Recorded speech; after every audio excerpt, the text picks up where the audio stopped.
डालो exceptional configurations. Exceptional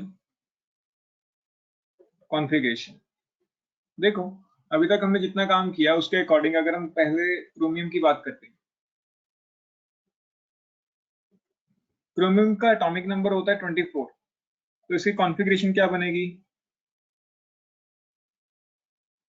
argon 18 4s2 3d4 यही बनेगी without.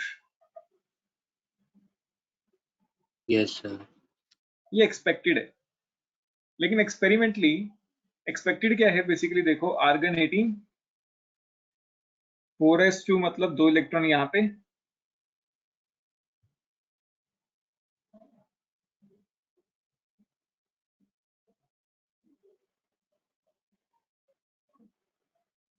And 3d4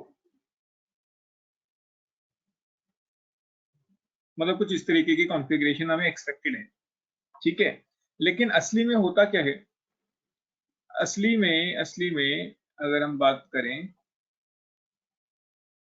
experimentally,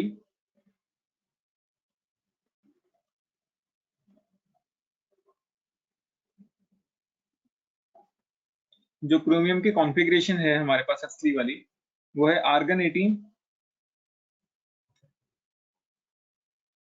4s1 3d5।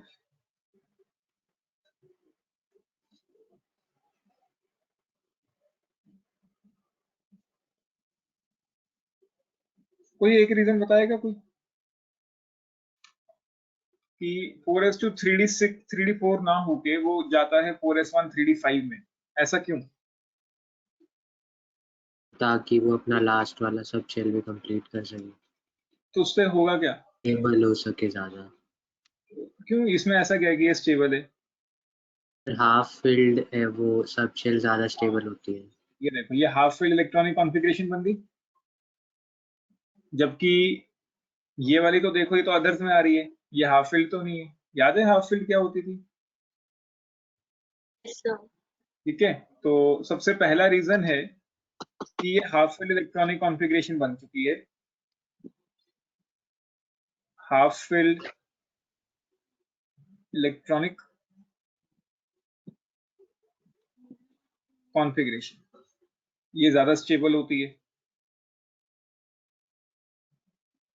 तो इसीलिए ये एक्सेप्शनल बिहेवियर शो कर रहा है स्टेबिलिटी गेन करने के लिए। ठीक है, दूसरा जो रीजन है वो है एक्सचेंज एनर्जी। पहले एक समझ लो, बाद में नोट करना। एक्सचेंज एनर्जी, ये एक्सचेंज एनर्जी क्या है? बेसिकली जो अनपेड इलेक्ट्रॉन्स होते हैं, unpaired electrons can exchange their position.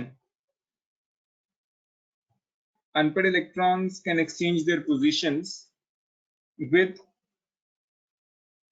unpaired electrons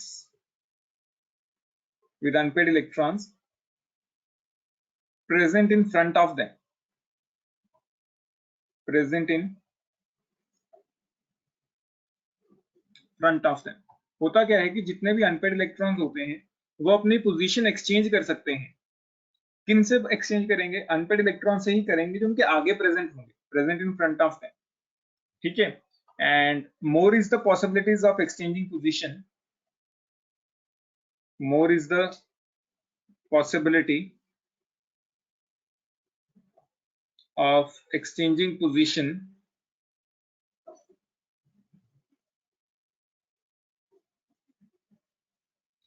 more is exchange energy, more is exchange energy and hence stability.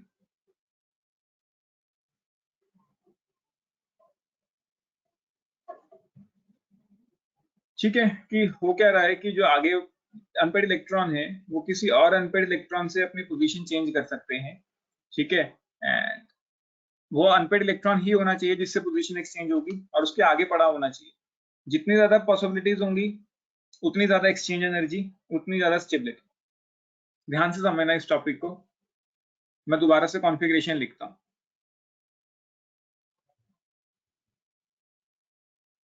Argon 18 जो एक्सपेक्टेड वाली है, पहले उसकी बात कर लेते हैं।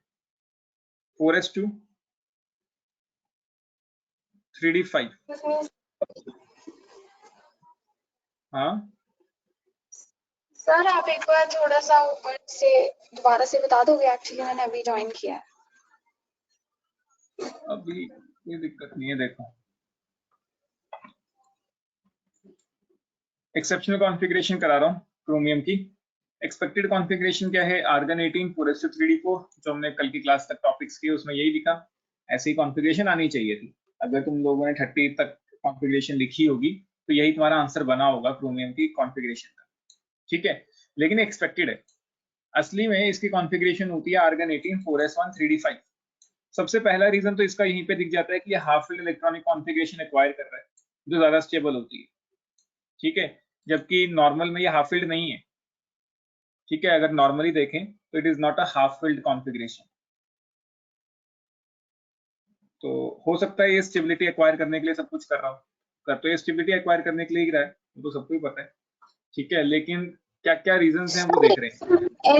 एस के बाद डी कैसे आ गया? But it is like 1s 2p and मतलब वैसे होता था ना।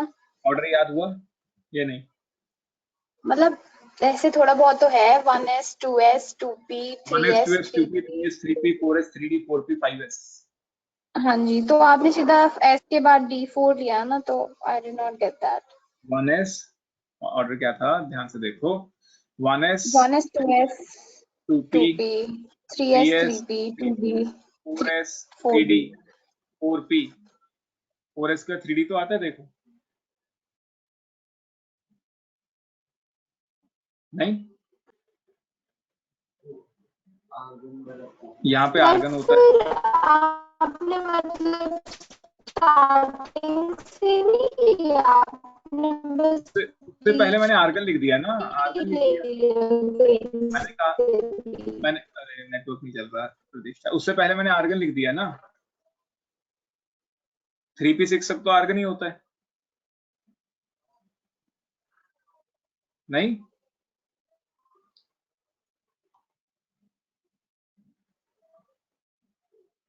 रिधिमा क्लियर है? प्रतिष्ठा क्लियर है? Yes sir. सर दोनों नोट करने हैं ना, एक्सेप्शनल वाला भी और दूसरा भी? नहीं, अभी तो दूसरे वाले तो मैं रीजन करा रहा हूँ, अभी तो दूसरा पूरा ही नहीं हुआ। एक्सचेंज एनर्जी क्या है? दूसरा रीजन क्या है प्रतिष्ठा? एक्सचेंज एनर्जी कि भी होता क्या है कि जो अनपेड इलेक्ट्रॉन होते हैं वो अपनी पोजीशन एक्सचेंज कर सकते हैं दूसरे अनपेड इलेक्ट्रॉन से जो उनसे आगे होंगे। पीछे वालों से नहीं कर सकते, सिर्फ आगे वालों से कर सकते हैं। एंड जितनी ज्यादा पॉसिबिलिटीज होंगी उनकी पोजीशन एक्सचेंज करने की, उतनी ज्यादा एक्सचेंज एनर्जी होती है and hence more is the stability. ठीक है, तो जो नॉर्मल कॉन्फ़िगरेशन है, जो एक्सपेक्टेड कॉन्फ़िगरेशन है, उसमें देखते हैं। ये बताओ ये इलेक्ट्रॉन किस किस से पोजीशन एक्सचेंज कर सकता है? इससे कर सकता है, इससे भी कर सकता है, इवन इससे भी कर सकता है। तो कितनी पॉसिबिलिटीज हैं? 3 पॉसिबिलिटीज। सर लास्ट वाले से भी तो कर सकता है, मतलब इसमें क्या फर्क पड़ता है अगर फर्स्ट वाला खाली हो और last 4 are filled? Unpaired electron से ही पोजीशन एक्सचेंज होगी ना। यहाँ पे इलेक्ट्रॉन है ही कहाँ? Okay sir. An unpaired electron can exchange their position with the unpaired electrons only present in front of sir them. अगर मैं पीछे भी नहीं जा सकते।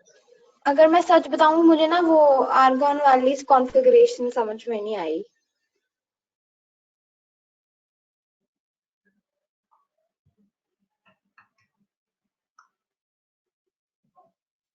नॉर्मल कॉन्फ़िगरेशन क्या होगी? 1s2 2s2 2p6 3s2 3p6 4s2 3d4। ये होगी या नहीं? Yes sir. ठीक है, यहाँ तक देखो कितने इलेक्ट्रॉन्स हुए? 18 इलेक्ट्रॉन्स हुए ना यहाँ तक। आर्गन की कॉन्फ़िगरेशन क्या होती है? 1s2 2s2 2p6 3s2 3p6। तो मैंने इसको तो लिख दिया आर्गन 18 4s2 3d4 नहीं।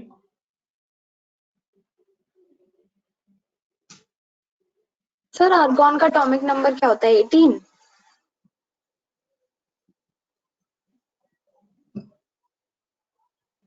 ठीक है प्रतिष्ठा, कुछ नहीं है, ठीक आज है पढ़ के सर। नहीं आए हो और कोई दिक्कत नहीं है। पढ़ के नहीं आए ना क्लास से पहले? सर मेरी कॉन्टिन्यूस क्लास थी। सर कल आपने ये करवाया था? हाँ हाँ बिल्कुल करवाया था, तभी तो कह रहा हूँ कुछ नहीं है, पढ़ के नहीं आए हो। अगर पढ़ के आए ऐसा होगे तो सर पढ़ती हूँ मैं। आज नहीं पढ़ के आए, पढ़ते हो, मैं कौन सा कह रहा हूँ नहीं पढ़ते, आज नहीं पढ़ के आए। चलो देखो अब आगे देखो। तो ये पहला इलेक्ट्रॉन है, उसकी 3 पॉसिबिलिटीज हैं। दोबारा देखते हैं, दोबारा से कॉन्फ़िगरेशन लिखता हूं मैं। Argon 18 4s2 3d4। रिधिमा, ये जो सेकंड इलेक्ट्रॉन है इसकी कितनी पॉसिबिलिटीज है अपनी पोजीशन एक्सचेंज करने की? सर सेकंड इलेक्ट्रॉन की 3। एक से अनम्यूट करो रिधिमा, दोनों से नहीं।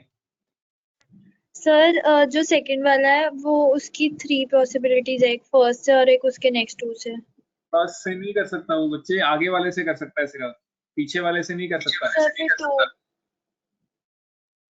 Only 2 possibilities.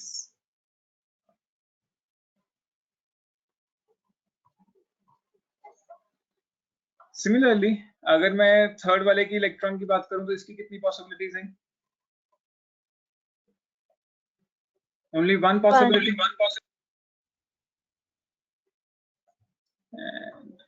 अगर हम बात करें एकदम लास्ट वाले की,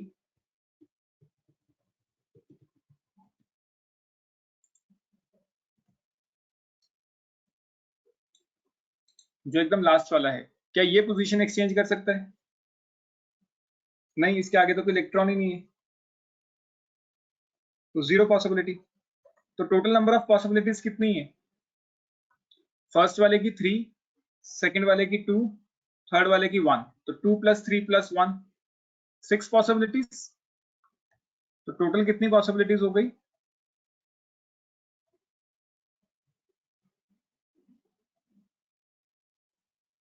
6। कोई डाउट मैम? बाकियों को कोई डाउट? No sir. अब ये जो एक्सेप्शनल कॉन्फ़िगरेशन शो कर रहा है, इसमें चेक करते हैं कि इसमें कितनी पॉसिबिलिटीज बनती हैं।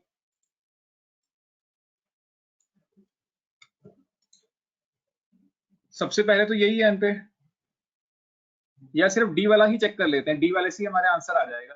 4s छोड़ भी दो। ये इलेक्ट्रॉन कितनी पोजीशन में, कितने वेज में पोजीशन एक्सचेंज कर सकता है? Number 1, 4, number 2, number 3, number 4। तो इस इलेक्ट्रॉन की पोजीशन चेंज करने की टोटल देयर आर 4 पॉसिबिलिटीज।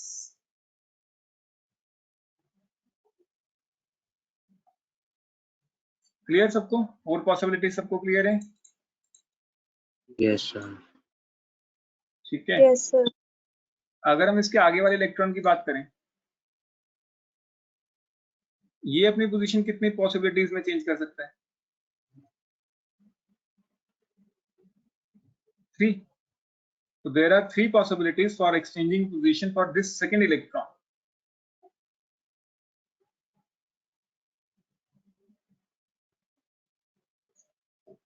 चलो सेकंड वाले की भी बात हो गई, इसके आगे वाले की बात करते हैं।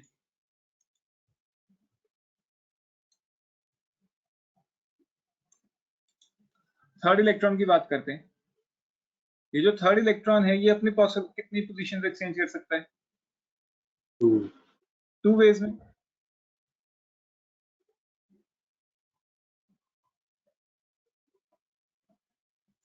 फिर इसके आगे वाले की 1 वे होगी।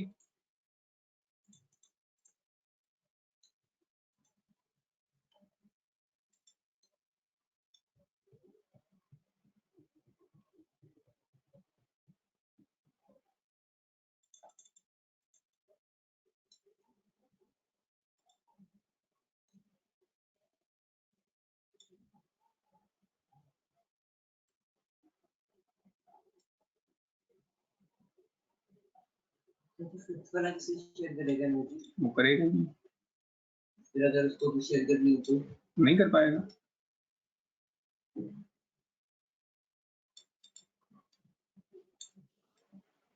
तभी वो रिएक्ट कर जाता कि रिएक्ट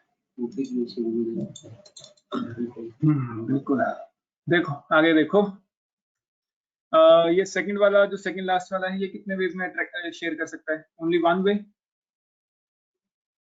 एंड इसके पास क्या कोई पॉसिबिलिटी है? नहीं। तो टोटल नंबर ऑफ पॉसिबिलिटीज कितनी है?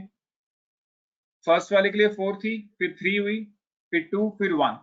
4 + 3 7 + 2 1, 10 पॉसिबिलिटीज टोटल। कोई डाउट? तो total of No, sir. 10 possibilities. इसकी 10 पॉसिबिलिटीज है, तो एक्सचेंज एनर्जी किसमें ज्यादा होगी? 6 पॉसिबिलिटीज वाले में या 10 पॉसिबिलिटीज वाले में? 10 वाले में। 10. इसकी एक्सचेंज एनर्जी कैसी है? ज्यादा है, hence exchange energy is high.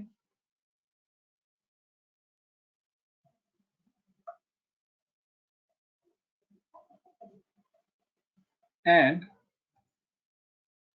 More stability.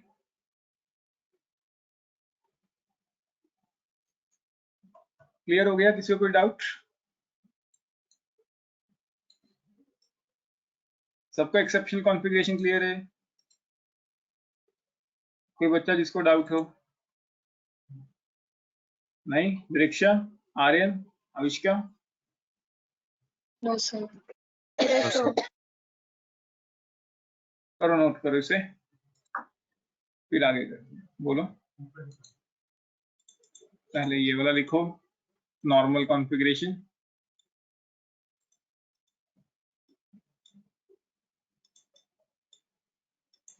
ये लो, यहां से शुरू करो। पहले एक्सपेक्टेड वाला लिखो।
लिखिए।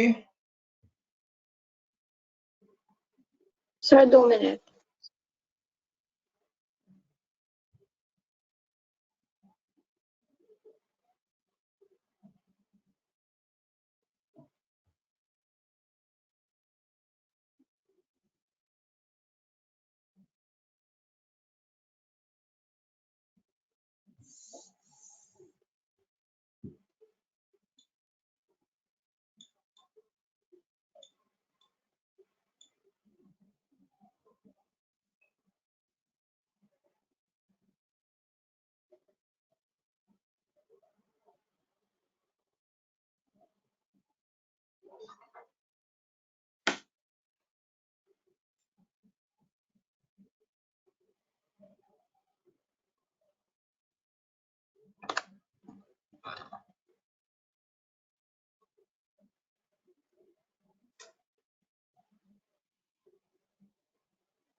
सर लिख लिया। ठीक, ये लिखो। सर नहीं लिखा अभी पूरा। लिखा।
कहाँ तक लिखा है दिमाग? सर लिख लिया एक्सचेंज एनर्जी वाला। अभी डायग्राम बना लो पॉसिबिलिटीज की।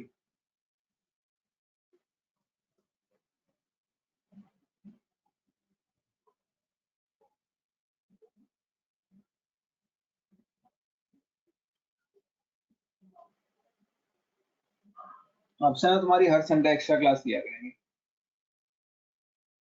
कोशिश रखा करेंगे कि बीच बीच में भी ले लें वीकली। सर क्यों कर रहे हो सर, आज भी क्लास क्यों थी? अरे पता क्या है, मैं बताता हूँ क्यों। क्योंकि सिलेबस है बहुत ज्यादा, स्पीड है बहुत स्लो। सर संडे को मत रखा करो, कभी भी रख लिया करो, संडे नहीं। चलो संडे की नहीं रखेंगे, ट्यूसडे वगैरह रखेंगे। Yes sir.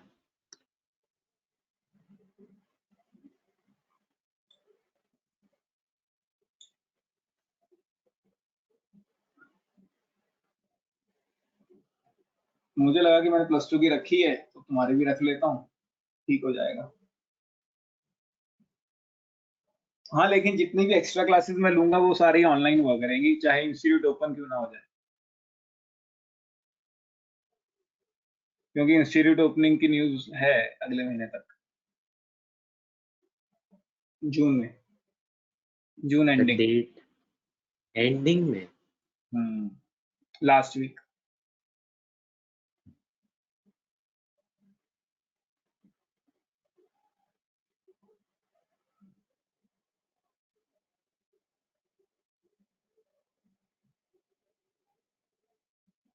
उम्मीद सबने लगाई हुई है कि जून में ओपन कर देगी गवर्नमेंट इंस्टीट्यूट्स को, बाकी पता नहीं।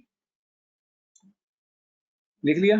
सर टोटल पॉसिबिलिटीज 10 कैसे हुई? 3 + 2 + 1 + 0। करें आगे, लिख लिया यहाँ तक?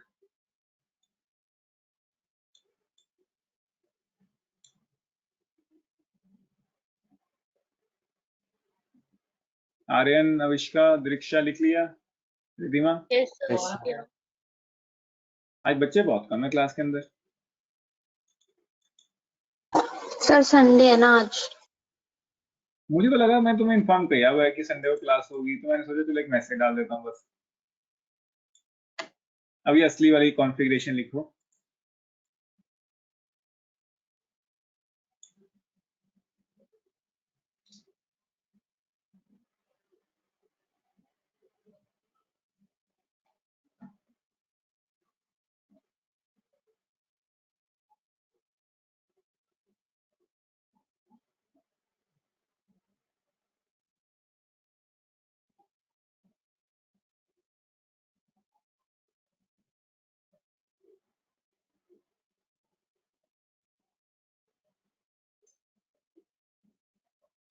लिख लिया सबने?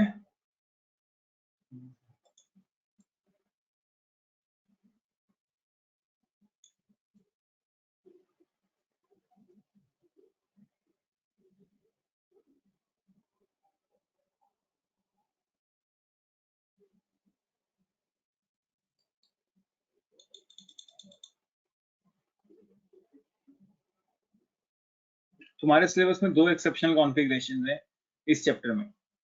First one is chromium, second is copper.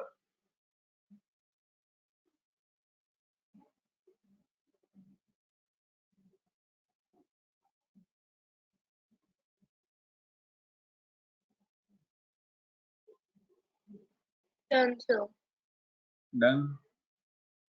अभी लिख रहे हैं, बाकी लिखने दो।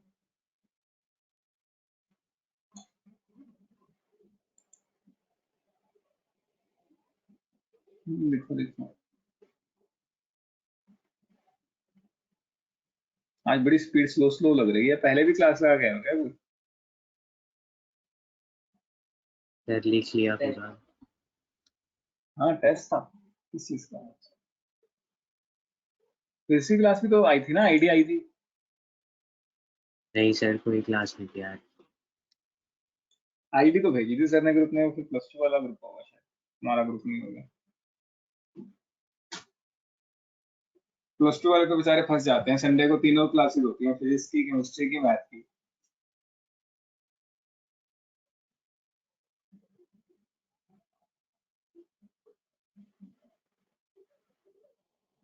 लिख लिया सबने? करें आगे?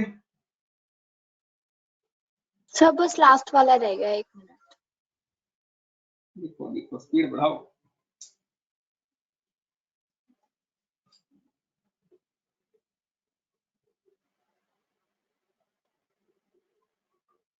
क्योंकि पता नहीं चलता ना कब छुट्टियां करनी पड़ जाती हैं तुम्हारी, तो इसलिए मैं सोचता हूँ कि सिलेबस पहले से ही आगे होना चाहिए, ताकि अगर कभी 1-2 छुट्टी करनी भी पड़े तो कोई दिक्कत ना हो। सर इसका मतलब हमारी छुट्टी होने वाली है? नहीं नहीं, ऐसा तो कुछ नहीं कहा मैंने।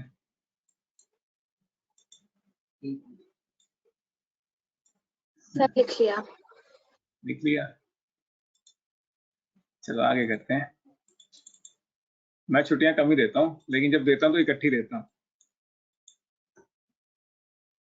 समर वेकेशन की बात कर रहे हो? नहीं नहीं, समर वेकेशन तुम्हारी कहाँ समर वेकेशन? अगर समर वेकेशन तुम्हारी फिजिक्स और मैथ्स की होगी तब तो केमिस्ट्री की नहीं होगी। ठीक। Second exception configuration copper. अब भी तो वेकेशन पे ही हो, घर पे ही तो बैठे हो। एटॉमिक टाइम तो नंबर 20। स्कूल चल रहा है।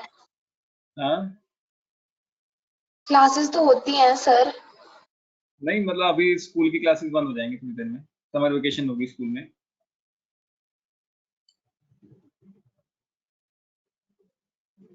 Four s two 3D9 expected तो यही है, जिसने काम किया है उसने कॉपर की कॉन्फ़िगरेशन यही लिखी होगी, यही लिखी है सबने। Yes sir. Yes sir. इस तरीके से, ठीक है, लेकिन ये एक्सपेक्टेड है, एक्सपेरिमेंटली कुछ और ही है।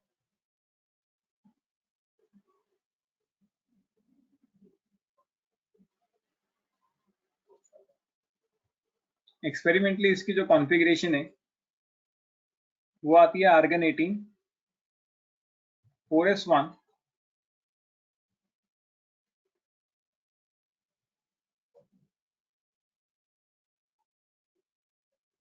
3D10। दीदी मैं इसका कोई रीजन दोगे?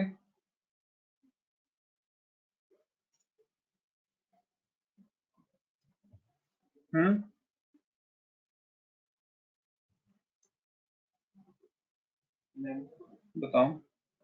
शेयर करने से अच्छा उसके पास मतलब एक स्लॉट खाली तो वो भी सीख लेते। क्यों? ये भी ना क्यों ये ज्यादा स्टेबल क्यों है? इसके लास्ट में 9 है, उसको 10 होना था। सर 9 कंप्लीट हो इसलिए। हाँ, ये फुली फिल्ड बन जाएगा and fully filled is more stable. कोई डाउट? क्लियर है या नहीं? जबकि ये फुली फिल्ड नहीं है, तो ये भी नोट कर लो, इसका बस एक ही रीजन है। Ma'am clear? सर तो वो जो 4s1 है उसके उसमें अगर एक ही है तो उससे कोई फर्क नहीं पड़ेगा ना? नहीं, उससे कोई फर्क नहीं पड़ेगा, ये डीजेनरेट नहीं है ना। जो fully filled and half filled होता है वो डीजेनरेट के लिए है कंसेप्ट,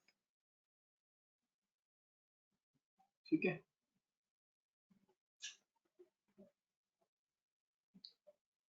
तो दो कॉन्फ़िगरेशन तुम्हें अब से याद रखनी है, क्रोमियम एंड कॉपर। जब भी लिखनी है, जहां पे भी यूज करनी है, वो एक्सपेरिमेंटल वाली करनी है। एक्सपेक्टेड मतलब तुम भूल जाओ कि कॉपर की कॉन्फ़िगरेशन थी करनी। दो कॉन्फ़िगरेशन चेंज हो गई हैं हमारे लिए, 4s1 3D5 हो गया क्रोमियम, 4s1 3D10 हो गया कॉपर। ठीक, सिर्फ दो एक्सेप्शन, बाकी सब नॉर्मल ट्रेंड से चले। और भी एक्सेप्शन हैं, लेकिन अभी के लिए तुम्हें और नहीं याद रखनी। इस चैप्टर में सिर्फ यही दो तुम्हें सिखाई जाएंगी, बाकी की दो कॉन्फ़िगरेशंस हम पीरियोडिक टेबल में डिस्कस करेंगे। सर क्रोमियम की एक्सपेक्टेड वाली कौन सी थी? क्रोमियम की एक्सपेक्टेड वाली है बच्चे ये वाली, 4s1 4s2 3D4। ओके।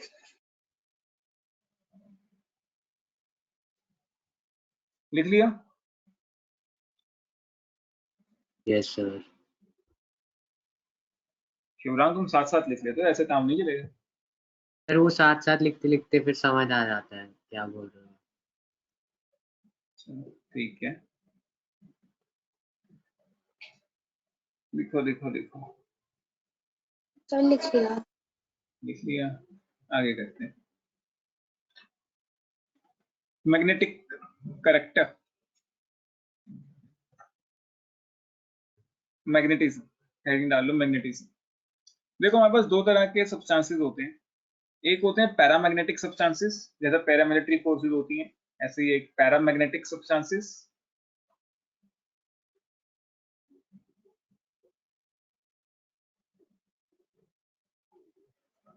और पहले पैरामैग्नेटिक की डिस्कस कर लेते हैं। पैरामैग्नेटिक सब्सटेंसेस क्या होते हैं? These are the substances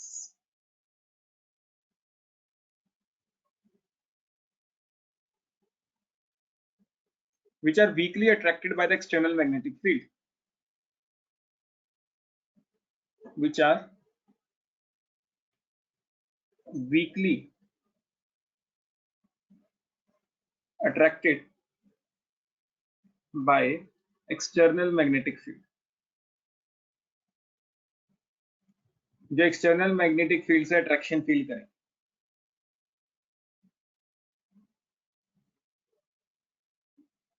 clear? ऐसे सब्सटेंसेस जो एक्सटर्नल मैग्नेटिक फील्ड से अट्रैक्ट होंगे उसको हम क्या बोलेंगे? Paramagnetic substances. क्लियर है? कोई doubt? Sir external magnetic field मतलब अर्थ की मैग्नेटिक फील्ड? हाँ, कोई भी हम अप्लाई कर दें अपनी तरफ से, उसकी तरफ खींचा जाए। जैसे जैसे मान लो कोई सब्सटेंस है, ठीक है, ये सब्सटेंस है कोई, मैंने इसके आसपास मैग्नेट रख दिया, तो ये मैग्नेट की तरफ चला जाए तो ये पैरामैग्नेटिक होगा। क्लियर? अगर पास जाएगा तो पैरा, अगर रिपेल होके दूर जाएगा तो डायामैग्नेटिक। सर दोबारा बता दो। अगर कोई भी सब्सटेंस मैग्नेट की तरफ जाएगा, attracted by the magnetic field, तो पैरामैग्नेटिक सब्सटेंस होगा। अगर कोई सब्सटेंस मैग्नेटिक फील्ड से रिपेल होके उससे दूर चला जाएगा तो उसको हम बोलते हैं डायामैग्नेटिक सब्सटेंसेस। डायामैग्नेटिक सब्सटेंसेस ये क्या होते हैं? ये वीकली रिपेल्ड होते हैं by external magnetic field.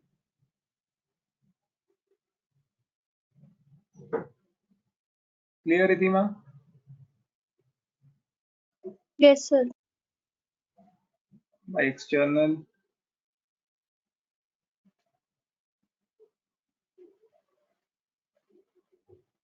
Simple सा है, एक अट्रैक्ट होता है, एक रिपेल होता है।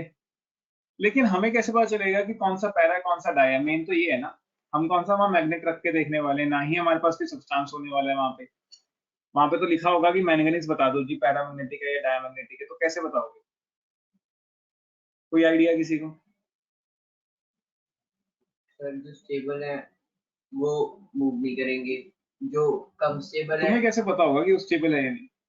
कौन? इलेक्ट्रॉनिक मैग्निफिकेशन सर करके जाएंगे ना, हाँ, एटॉमिक नंबर वगैरह। चलो लिखो आगे।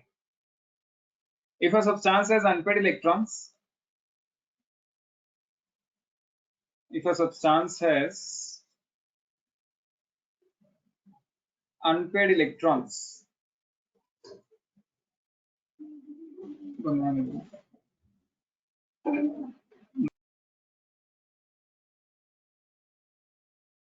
if a substance has unpaired electrons तो उसको हम बोलेंगे paramagnetic.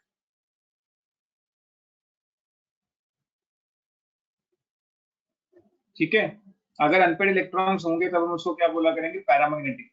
And more is the unpaired electrons,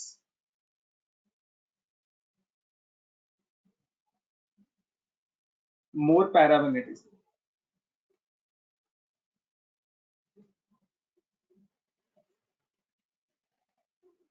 clear या नहीं? सबको क्लियर? सर एक बार डायमैग्नेटिक दोबारा समझा दो। डायमैग्नेटिक बच्चे जो रिपेल होगा। अगर कोई सब्सटेंस मैग्नेट की तरफ जा रहा है तो वो पैरामैग्नेटिक है, अगर वो मैग्नेट से दूर हो रहा है मतलब रिपेल हो रहा है तो डायमैग्नेटिक।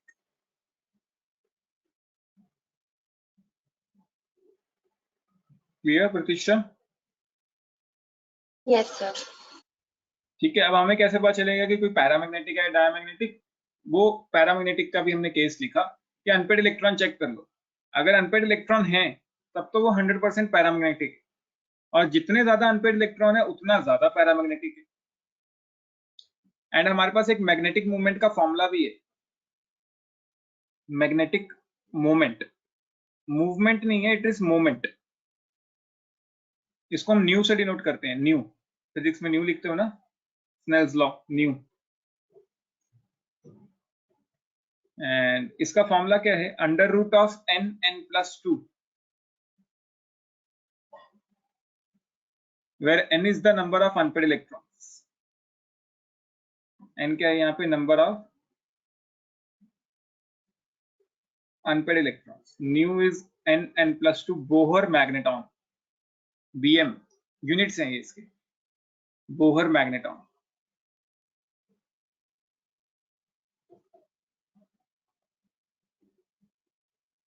ठीक है, तो बेसिकली जितना ज्यादा न्यू होगा, जितना ज्यादा अनपेड इलेक्ट्रॉन्स होंगे, उतनी ही ज्यादा उसका मैग्नेटिक मूवमेंट होगा, उतना ही ज्यादा उसकी पैरामैग्नेटिक कैरेक्टर होगा। सबको क्लियर, किसी को कोई डाउट? अभी इसके ऊपर एग्जांपल्स करेंगे, अभी थ्योरी लिखते हैं। पहले ऊपर से लिख लो फटाफट थ्योरी। सर लिख लिया। लिया, ये भी लिख लिया। Yes sir. ठीक, डायमैग्नेटिक का पहचान क्या रहेगी फिर?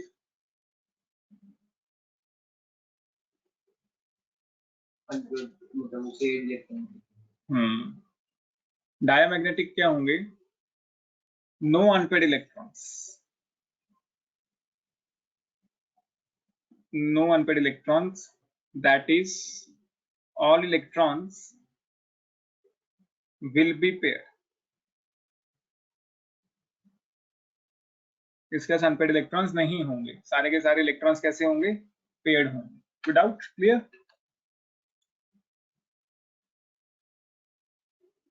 सबको क्लियर, किसी को कोई डाउट? No sir. सर मेरे को एक डाउट था इलेक्ट्रॉनिक कॉन्फ़िगरेशन में भी। तो जैसे पहले जो इलेक्ट्रॉनिक कॉन्फ़िगरेशन थी उसमें शेल्स फिल होते थे तो स्टेबल होते थे, तो उसको मानते थे हम नोबल गैसेस। लेकिन इस वाले में तो काफ़ी बार मतलब जो नोबल गैसेस नहीं है वो भी स्टेबल है एलिमेंट्स, तो वैसे क्या है? स्टेबिलिटी कैसे कंपेयर करेंगे? यस सर, मतलब जैसे पहले बाकी नोबल गैसेस क्यों नहीं है, ये पूछा। यहाँ पे भी शेल फिल होगा तभी नोबल गैस बनेगी। ध्यान से देखो, अगर तुम सारे एलिमेंट, तुम यहाँ पे क्या कर रहे हो, ये हम पीरियोडिक टेबल में डिस्कस करें तो ज्यादा सही रहेगा। वैसे मैं तुम्हें समझा देता हूँ, देखो। जैसे हीलियम 1s2 है और बेरिलियम 1s2 2s2 है, वैसे हीलियम की बात करते हैं, हीलियम इज 1s2 है ना। हीलियम के बाद नियॉन आ जाता है, वो है 1s2 2s2 2p6।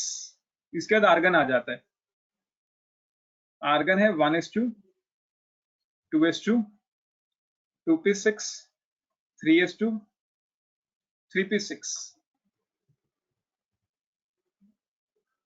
देखो, अब अगर इसके बीच की कोई भी बात कर ले, बेरिलियम 1s2 2s2, ऐसे कह रहे हो ना यस कि सर। ये तो हम नोबल गैस लेके चल रहे हैं, इसको नोबल गैस नहीं लेके चल रहे। इसको नोबल गैस इसलिए नहीं लेके चल रहे ना, देखो इसके पास 2 में तो और भी ऑर्बिटल्स होते हैं। 2 के अंदर कौन कौन से ऑर्बिटल होते हैं? S and P. अभी तो सिर्फ एस ही भरा है, पी तो भरा ही नहीं। Okay sir. वो तो यहाँ भरा है, जाके देखो, तो नोबल गैस बन गया। क्लियर या नहीं? Yes sir. Yes sir. कोई बात नहीं, इसको और डिटेल में पढ़ेंगे पीरियोडिक टेबल में, अभी टेंशन मत लो। पीरियोडिक टेबल में हमने इस कॉन्फ़िगरेशन को डिटेल में पढ़ना है एक बार, और थोड़ा सा और डिटेल में। दिख लिया ये?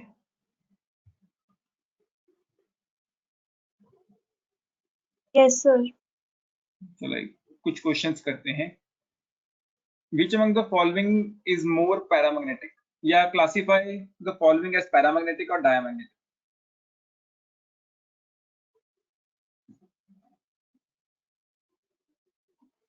classify following as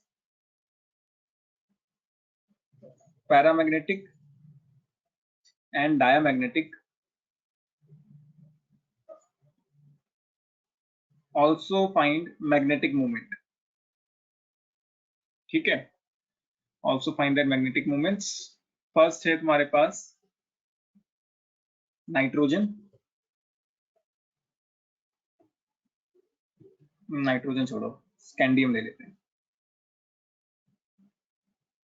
दूसरा है क्रोमियम, तीसरा आयरन +2, आयरन +3, फिर लास्ट में हम ले लेते हैं एक निकल +2। करो ट्राई।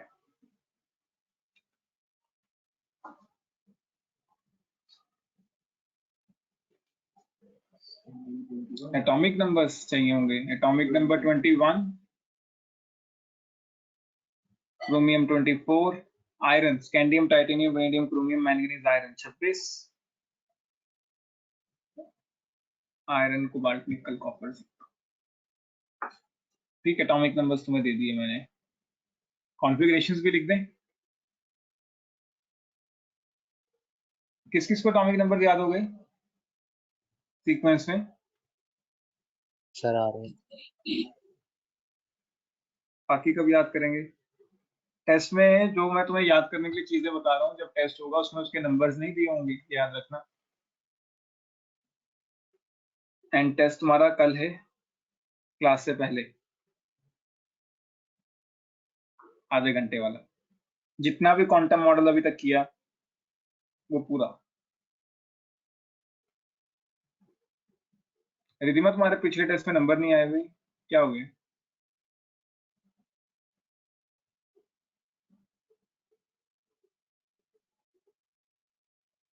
सर कंफ्यूज हो गई।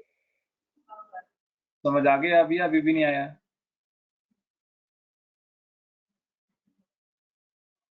कि गलतियां कहाँ कहाँ थी? सर देखा तो था। बट समझ नहीं आया। नहीं सर, अब आ गया समझ। अब वो दोबारा रिकॉर्डिंग देखी थी एक बार दोनों, फिर आ गया अब। ठीक है, आज लैपटॉप से क्लास लगा रहे हो या दो फोन से ही? सर लैपटॉप से वो भी कनेक्ट कर रखा है, वो आवाज के लिए फोन से बोल रही हूँ बस। क्योंकि अभी तक तुमने जो अभी डिवाइस से बोला था शुरू शुरू में, वो कौन सा था? सर वो आपको मैं जब बोल रही थी ना, तो वो लैपटॉप से आपकी आवाज और मेरी आवाज दोनों सुन रही थी, बट मेरी नहीं जा रही थी। नहीं नहीं नहीं नहीं नहीं, अभी ये बंद करना और लैपटॉप से बोलना दोबारा।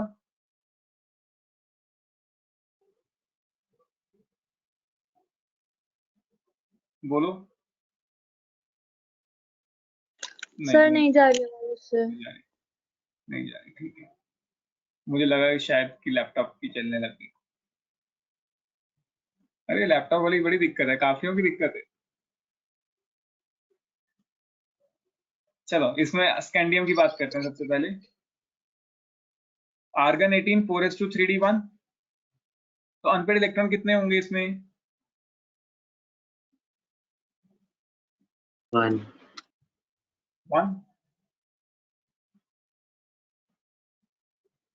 जब ध्यान से कॉन्फ़िगरेशन बनाएंगे तो अनपेड इलेक्ट्रॉन्स कितने आएंगे? 1।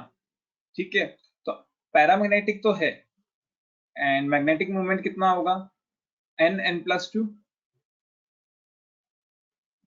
मतलब √3 बोहर मैग्नेटॉन। कोई डाउट? ये क्लियर सबको? Yes sir. और करते हैं, इसके बाद है अपने पास क्रोमियम। क्रोमियम की कॉन्फ़िगरेशन क्या होती है? 4s1 3d 4s1 3d5। अभी तो लिखा, तो 4s1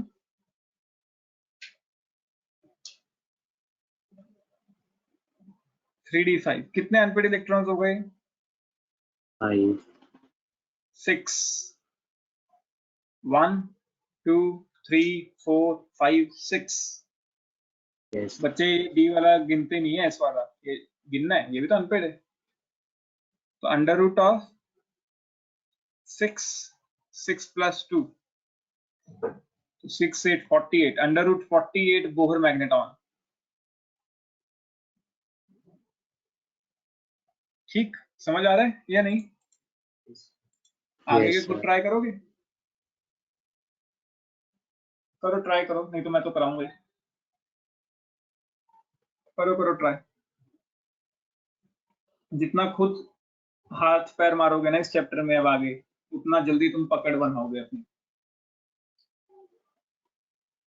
क्योंकि अब तुम्हें ये कॉन्फ़िगरेशन लिखने की आदत डालनी है बेसिकली। वो तभी डलेगी जब तुम खुद कॉन्फ़िगरेशंस को लिखोगे, क्योंकि आगे आने वाले सारे चैप्टर इसी कॉन्फ़िगरेशन को यूज करेंगे। पीरियोडिक टेबल, केमिकल बॉन्डिंग, जितनी भी एक्सप्लेनेशंस देनी है वो सब इस कॉन्फ़िगरेशंस को यूज करके देंगे।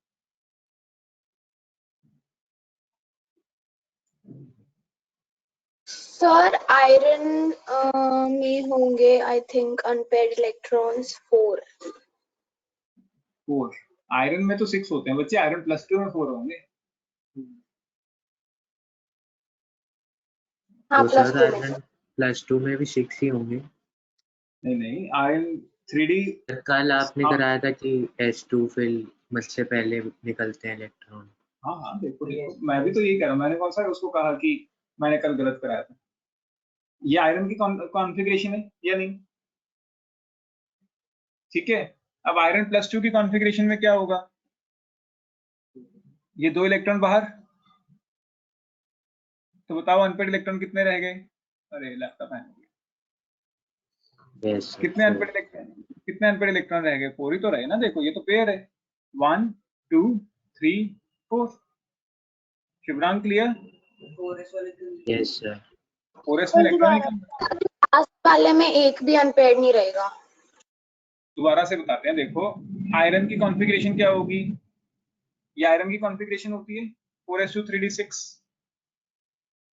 सबको क्लियर आयरन की कॉन्फ़िगरेशन? आयरन +2 की कॉन्फ़िगरेशन क्या होगी? हमने कहा था कि जो 2 इलेक्ट्रॉन है पहले 4s से बाहर निकलते हैं, तो आयरन +2 की कॉन्फ़िगरेशन ये बन जाएगी 4s0 3d6। अब देखो कितने अनपेड इलेक्ट्रॉन है, एक तो ये पड़ा, एक ये पड़ा, एक ये पड़ा, एक ये पड़ा, तो unpaired electrons are 4। Magnetic movement will be 4 into 6 under root 24। Ridhima clear? Sir उसमें 4s में एक भी क्यों नहीं होगा, वो नहीं समझ आया। हमने आयरन +2 की कॉन्फ़िगरेशन लिखनी है ना बच्चे। +2 का मतलब रिमूव 2 इलेक्ट्रॉन्स ना? नहीं, हाँ जी तो वो 2 इलेक्ट्रॉन कहां से बाहर जाएंगे पहले? 4s से। ये नहीं, अभी भी नहीं समझ आया? सर आ गया समझ। ठीक है ना, जो ट्रांजिशन सीरीज है उसमें मैंने कल लिखवाया था कि जो इलेक्ट्रॉन है वो कहां से बाहर जाते हैं? 4s से, फिर 3d से बाहर जाएंगे अगर जरूरत पड़ेगी। अब आयरन +3 की कॉन्फ़िगरेशन क्या हो जाएगी फिर रिधिमा?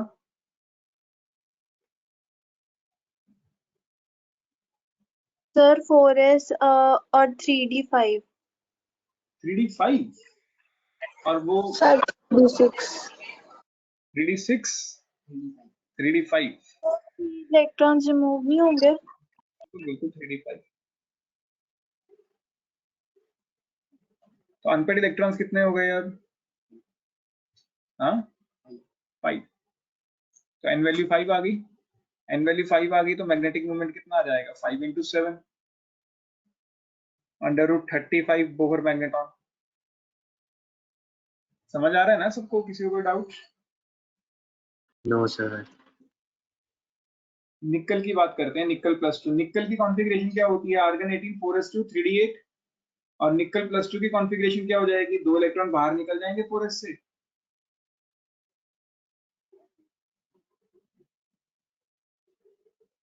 d8 अभी भी पड़ा होगा। 2 4 6, इसमें अनपेड इलेक्ट्रॉन कितने होंगे अब? 2। तो n वैल्यू विल बी 2, तो √6 बोहर मैग्नेट्रॉन। तो D10 नहीं होना चाहिए, हाँ, D10 नहीं होना चाहिए, 3D10। 10 क्यों होगा वैसे? निकल की कॉन्फ़िगरेशन क्या होगी? 4s3d8 ना?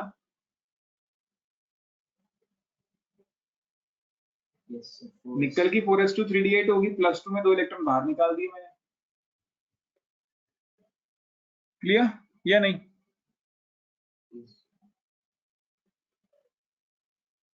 प्रतिष्ठा नहीं समझ आया?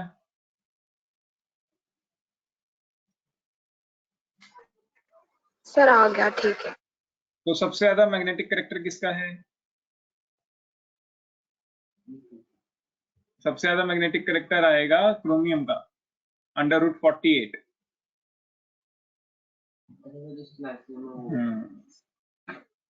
तो अगर मैं मैग्नेटिक कैरेक्टर की बात करता हूं या पैरामैग्नेटिक कैरेक्टर की बात करता हूं बेसिकली, तो सबसे ज्यादा पैरामैग्नेटिक कैरेक्टर किसका है? देखो, जिसका मैग्नेटिक मोमेंट सबसे ज्यादा है, क्रोमियम। उसके बाद क्रोमियम के बाद आता है आयरन +3, उसके बाद आयरन +2, निकल +2, लास्ट में आता है स्कैंडियम। कोई डाउट? क्लियर है या नहीं?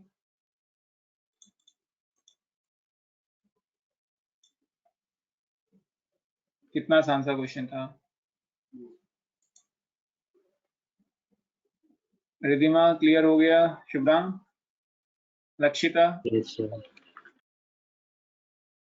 दीक्षा, अविष्का? Yes sir. लक्षिता, आज तुमने भी दो जगह से लॉग इन किया हुआ है? यस सर, वो मेरा लैपटॉप का माइक्रोफोन खराब हो गया। ओहो, ये ऑनलाइन क्लासेस पर ग्रहण चल रहा है, सबके माइक खराब हो रहे हैं। चलो कोई बात नहीं, लिखो इसे।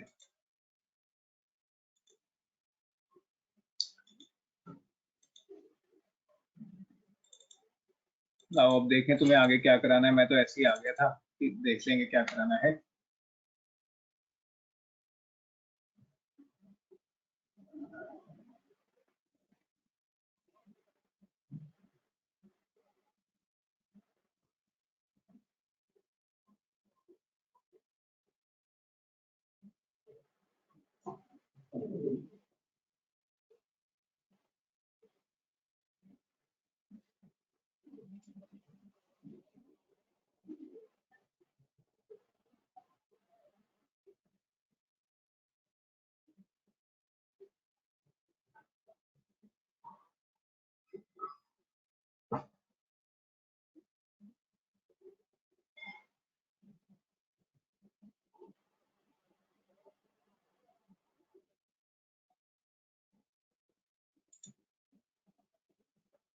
लिख लिया सबने? करें आगे?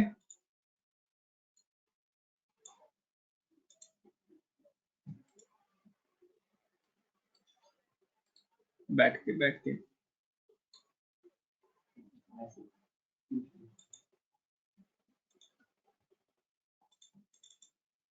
पढ़ने का मजा बैठ के आता है।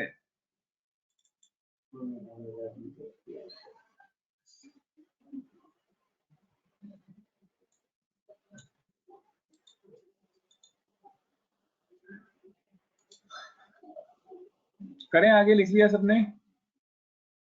Yes sir. ठीक ठीक ठीक, हेडिंग डालो फिर। शेप्स ऑफ ऑर्बिटल्स, छोटी सी हेडिंग। अगर ऐसे ही चलता रहा तो हो सकता है हम आजकल में इस चैप्टर को निपटा लें।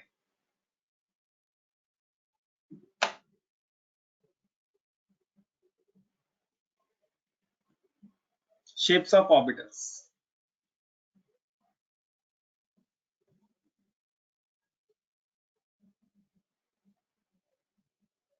सबसे पहले है S orbital.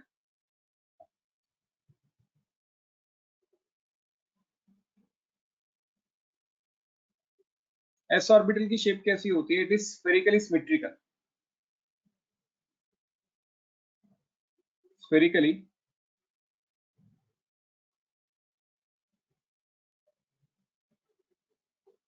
Symmetrical in shape. ये स्फेरिकली सिमेट्रिकल का क्या मतलब? सर्कल की तरह बेसिकली। देखो मैं इसकी शेप समझाता हूँ कि होता क्या है। मान लो ये अपनी एक्सिस है,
देखो भाई ये एस ऑर्बिटल की शेप है, स्फेरिकली सिमेट्रिकल।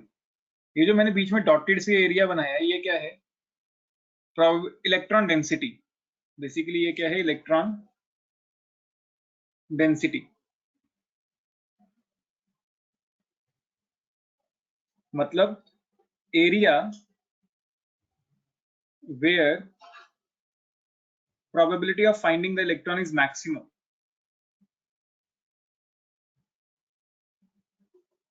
Probability of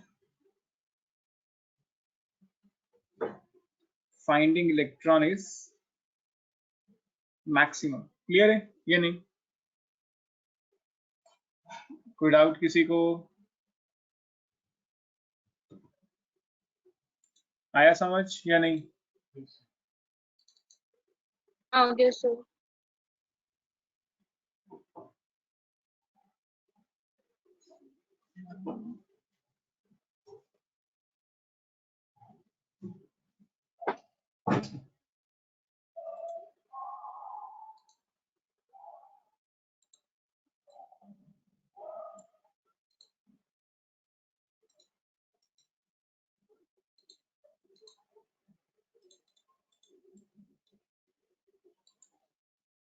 ये देखो असली में 1s ऑर्बिटल की शेप इस तरीके की होती है। ये देखो सेंटर में दिख रहा है, बहुत ज्यादा हाई प्रोबेबिलिटी है, और जैसे जैसे दूर जा रहे हो इलेक्ट्रॉन को ढूंढने की प्रोबेबिलिटी कम होती जा रही है। तो ये असली में शेप है 1s की, स्फेरिकल सी शेप होती है। ये पूरी शेप है, ये पूरा 1s। इसको हमने ऐसे बनाया। कोई डाउट? सर सिर्फ 1s या फिर 2s 3s सब की? अभी और भी बनाएंगे, अभी तो ये s है, ये ना तो 1s है ना ये 2s है। अभी इसको सिर्फ s लेके चलो।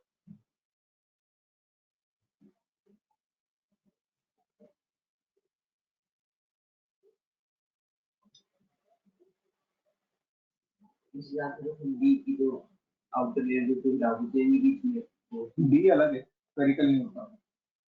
ऐसे तो ओवर होता है ना, ऐसे कहाँ पर लिए? ऐसा का पता है तो हाँ कितना ओवर ऐसे होता है, डी होता है। कहाँ पढ़ाया? स्कूल में पढ़ाया क्या? हाँ तो बंदे मुझे स्टार्टिंग में लेक्चर बताया, बीच में और कुछ भी बताया था। पूरा ओवल नहीं होता, ये होता है आधा सुनने का नुकसान।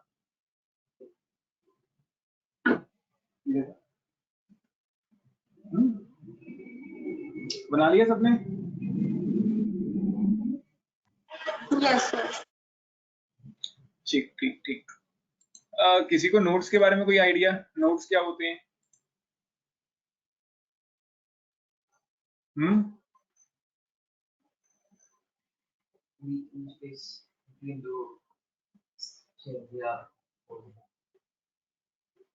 क्या? गैप बिटवीन टू सेल्स या ये जो एसपीडी होते क्या है नोट्स? गैप क्यों है? क्या होता क्या है, नोड्स का मतलब क्या है? दिसंबर 10 पे डिसिप्लिन में रहते और कोई नोड्स क्या होते हैं, कोई आइडिया किसी को?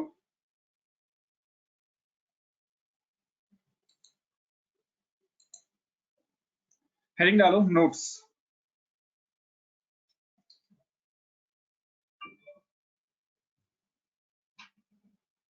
region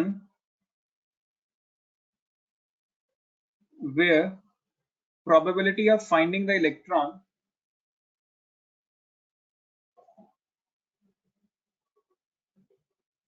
is negligible.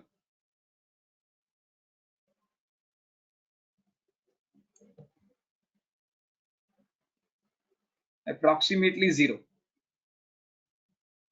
एक ऐसा रीजन जहां पे इलेक्ट्रॉन को ढूंढने की प्रोबेबिलिटी एकदम 0 हो जाती है, अप्रोक्सीमेटली 0, उसको हम नोड बोलते हैं। हमारे पास दो तरह के नोड्स होते हैं, हमारे पास दो तरह के नोड्स होते हैं। एक होता है रेडियल नोड्स, एक होते हैं एंगुलर नोड्स। सर वो प्रोबेबिलिटी का साइन है? नहीं, मैंने ये लिखा है is negligible which is approximately 0। ये अप्रोक्सीमेटली का साइन है। अच्छा। ठीक है, जो रेडियल नोड्स हैं उसका फॉर्मूला है n minus l minus 1। Angular nodes का फॉर्मूला है l। अगर हम टोटल नोड्स की बात करें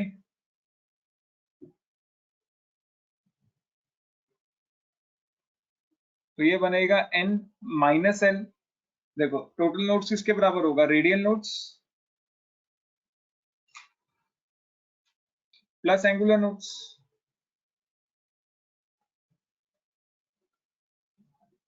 which is n minus l minus 1 plus n। तो टोटल नोड्स कितने होते हैं हमेशा, n minus 1। कोई डाउट?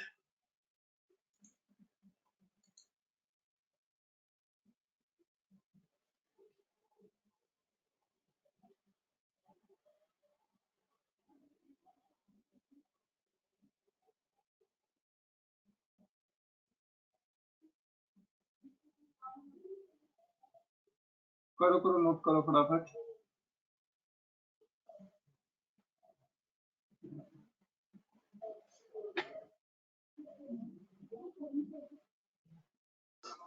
सर कर लिया। सबने नोट कर लिया? Yes sir. चलो अच्छा एक बात बताओ, अगर मुझे 2p ऑर्बिटल दे दिया जाए,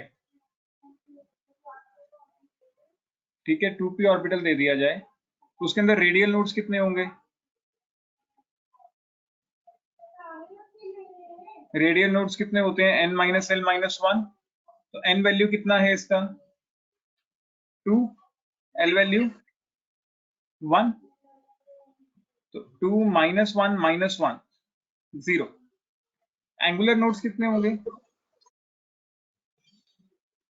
1 सर 2 है। अच्छा l 1। हाँ नहीं, I thought n minus 1। Total nodes will be 1। Clear सबको, किसी में कोई डाउट?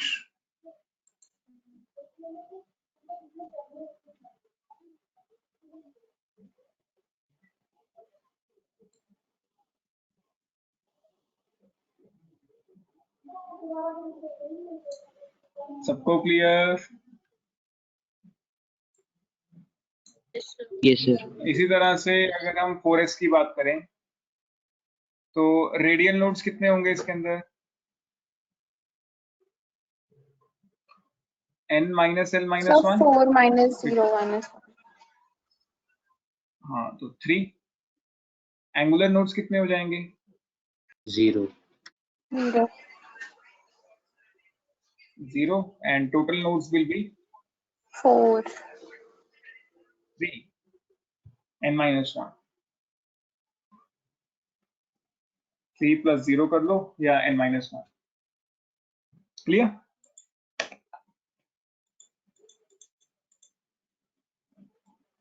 इसे नोट करो, फिर आगे करते हैं।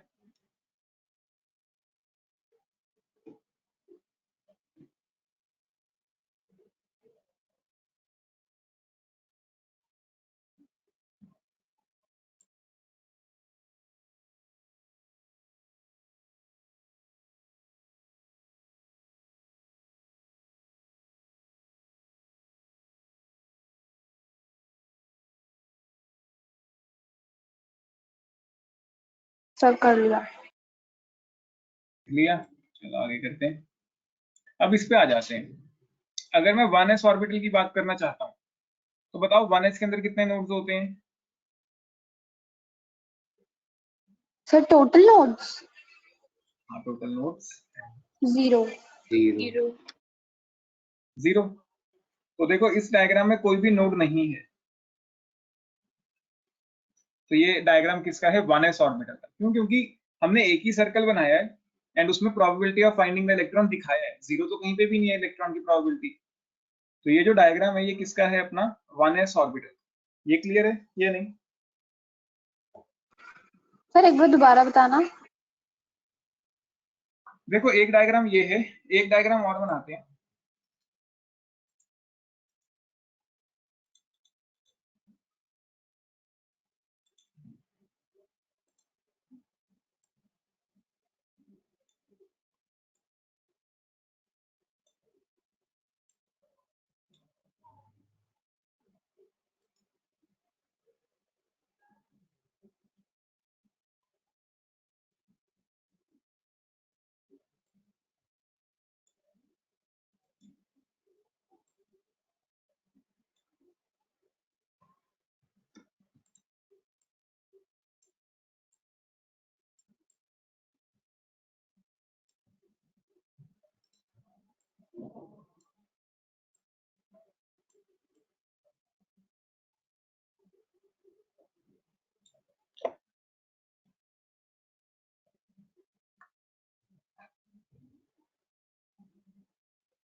मुझे बनाना है तो फिर बनाना, ठीक है? साथ साथ डायग्राम बनाना।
ये दो डायग्राम में फर्क क्लियर है? फर्क आ रहा है? दिख रहा है कुछ फर्क इन दो डायग्राम्स में? क्या फर्क दिख रहा है? ये वैल्यू है और उसमें इसमें देखो यहाँ पे हमने डॉट्स नहीं दिखाए, यहाँ पे डॉट्स नहीं दिखाए, तो इसका मतलब क्या है? No probability of finding the electron.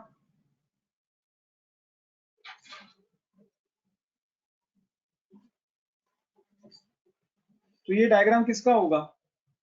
Basically एक नोड बन गई, ये नोड है। एंड ये डायग्राम किसका हो जाएगा? 2s का। क्यों? क्योंकि 2s के अंदर अगर हम नोड्स की बात करें कितना होता है? n-1। तो ये इसमें एक नोड हमने दिखा दी। तो डाउट आया समझ या नहीं? Yes sir. क्लियर है सबको? किसी को कोई डाउट? रिधिमा, प्रतिष्ठा, अविष्का, क्लियर? Yes sir.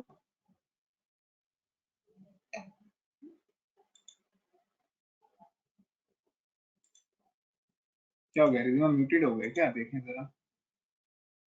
नहीं। अच्छा। प्रतिष्ठा, लक्षिता, मैम क्लियर है? करो इसे, नोट करो फटाफट। 1s का भी बनाओ, 2s का भी बनाओ डायग्राम। सर नोड का मतलब एम्प्टी स्पेस छोड़ना होता है? नोड का मतलब बच्चे जहां probability of finding the electron 0 हो, अप्रोक्सीमेटली 0। एम्प्टी स्पेस मैंने ये जो डॉट्स बनाए हैं ना, जहां जहां यहाँ पे Yes, probability sir. Of finding the electron is, जहां जहां मैं डॉट्स बना रहा हूँ वहां पे there is probability of finding electron. Okay, sir.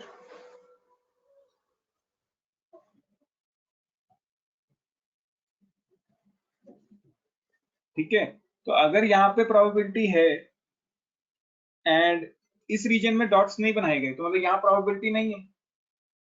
फिर यहाँ पे डॉट्स बना दिए गए मतलब फिर से प्रोबेबिलिटी आ गई। तो बीच में एक रीजन है जहाँ पे प्रोबेबिलिटी नहीं है, तो उस रीजन को हमने क्या नाम दे दिया? नोड। मतलब सर वहां पे थोड़ी सी भी प्रोबेबिलिटी नहीं होगी? नहीं होती है, अप्रोक्सीमेटली 0 ही लेके चलते हैं, तो हम डॉट्स नहीं बनाते वहां कभी भी। मतलब जैसे बाय एनी चांस तो एक दो डॉट तो बनाने चाहिए ना? नहीं बनाएंगे वहां, डॉट्स नहीं बनेंगे। तुम उसको चाहे 0 मान लो, probability of finding the electron is 0, चाहे 0 लगा के चल लो, कोई चक्कर नहीं है। ठीक, बनाओ इसे। शुभ्रांग 3s का डायग्राम कैसे बनाओगे? सर दो नोड्स नहीं, दो नोड मतलब आ दो जाएंगे, नोड ओनली। बना लोगे आगे। एक और नोड का रीजन आ जाएगा, फिर एक और डॉटेड लाइन आ जाएगा, वो क्या बन ऐसे जाएगा? 3s। दो नोड्स एक के बाद एक आ सकते हैं या एक वो नहीं, आना एक के चाहिए बाद बीच में? एक नहीं आएंगे, पहले नोड आएगा फिर डॉटेड रीजन का आना जरूरी है। Clear? Yes Shubhrang sir. Note करो इसे।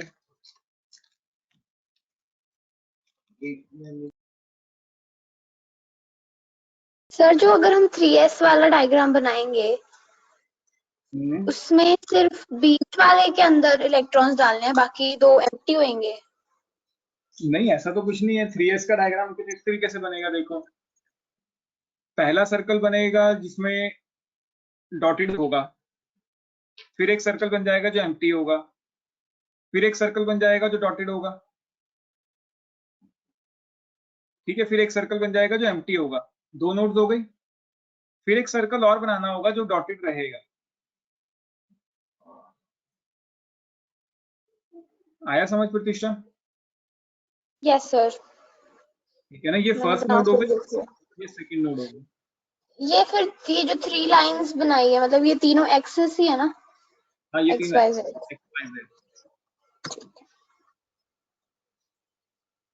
करो इसे, नोट करो। कर लिया। करें आगे? बना लिया ये डायग्राम?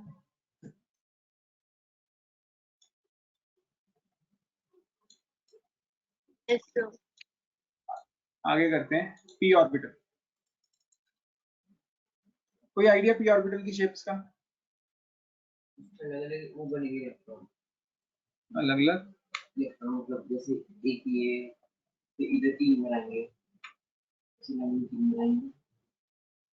देखो, जो पी ऑर्बिटल होता है उसकी शेप कैसी होती है? Dumbbell shape. डम्बल। अब देखो, पी के अंदर हमने पढ़ा था 3 ऑर्बिटल्स होते हैं, p x, p y and p z. याद आया? Yes sir. तीनों की शेप्स अलग अलग है, समझो कि शेप क्या है। आसान है, ऐसा कोई दिक्कत वाली बात नहीं है।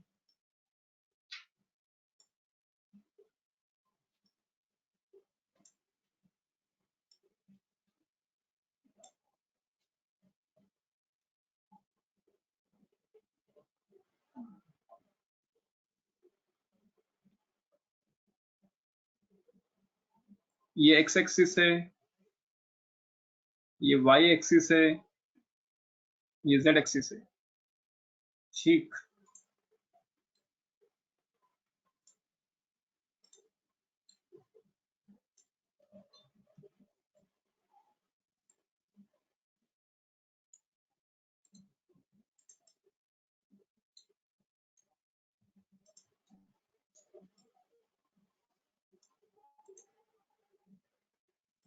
चलो शेप्स में देख लेता हूँ, अगर मेरे पास पड़ा है डायग्राम तो काम चल जाएगा। नहीं है, देखो इसकी शेप कैसी होगी, px की शेप बनानी है मान लो मुझे, तो x एक्सिस के लॉन्ग एक डंबल बना दो।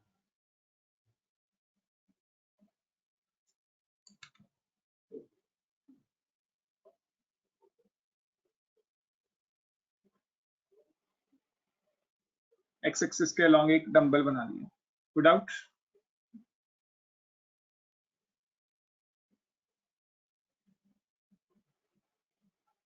एंड अंदर जो रीजन है वहां पे probability of finding the electron is there.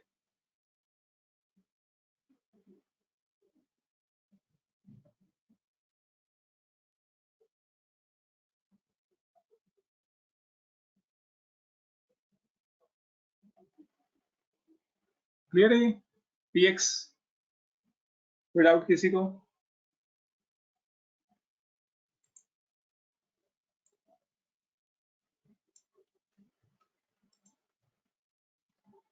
सबको क्लियर px की शेप?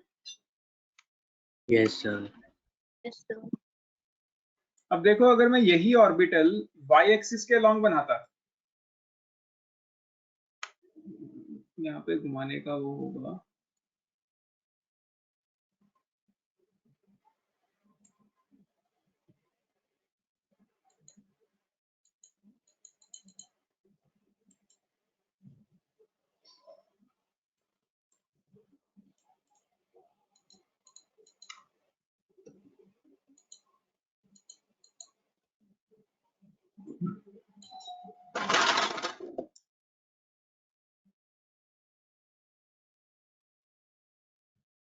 अगर यही ऑर्बिटल मैं y एक्सिस के लॉन्ग बना दूं, देखो कुछ इस तरीके से, तो ये किसकी शेप बन जाएगी, py की। ये px की शेप है क्योंकि जो ओरिएंटेशन है वो x एक्सिस के लॉन्ग है। ये शेप किसकी है, py की, क्योंकि जो ऑर्बिटल है अपना वो किस एक्सिस पे ओरिएंटेड है, y एक्सिस पे, ये x एक्सिस पे था। अगर pz की शेप बनानी होगी तो कैसे बनाओगे,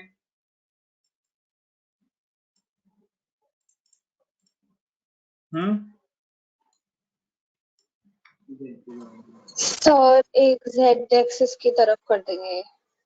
बिल्कुल, एक ही ऑर्बिटल है एंड वो z एक्सिस की तरफ ओरिएंटेड हो गए। भैया सबको क्लियर है ये या नहीं? सर एक से ज्यादा ऑर्बिटल हो सकते हैं? एक से ज्यादा ऑर्बिटल मतलब अगर z एक्सिस की तरफ दो ऑर्बिटल्स बनाने हो तो? नहीं, वो फिर नोड आ जाएगी ना बीच में ये नोड है, यहाँ पे भी एक बीच में नोड है, देखो ध्यान से, क्योंकि 2p में एक नोड होता है ना। अगर हम 2p की बात करें तो टोटल नोड्स कितनी होंगी, सर 1। 1। बीच में यहाँ पे जो पॉइंट आ रहा है ध्यान से देखो, ये वाला पॉइंट, ये एक नोड है। ये जो पॉइंट है बीच में, this one is node. Clear?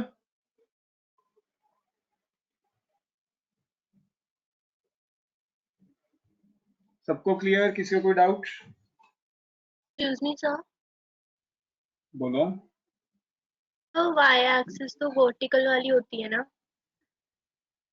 वो कोई भी ले लो, कोई इशू नहीं है, वर्टिकल ले लो, हॉरिजॉन्टल ले लो, उसमें कोई इशू नहीं है, ठीक है। Okay sir. तो उसको वर्टिकल ले लो, जैसे मर्जी लिख लो, बस ओरिएंटेशन जिस एक्सिस के अलोंग करोगे वो तुम्हारा डायग्राम बन जाएगा उस ऑर्बिटल का।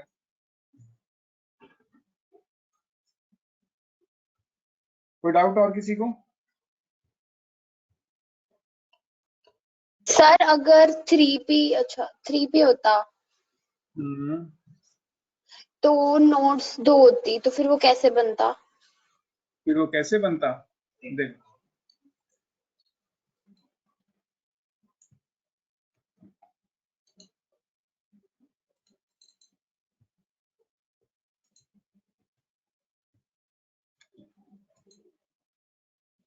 देखो, ये तो अपना जो डायग्राम है ये तो है 2p का।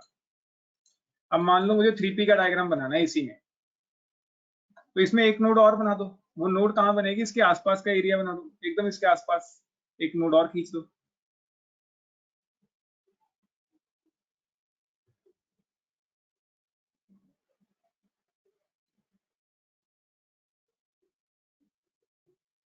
ये देखो इसके आसपास तो मैंने एक एरिया डिजाइन कर दिया, जैसे एस के आसपास बनाया था बिल्कुल वैसा ही।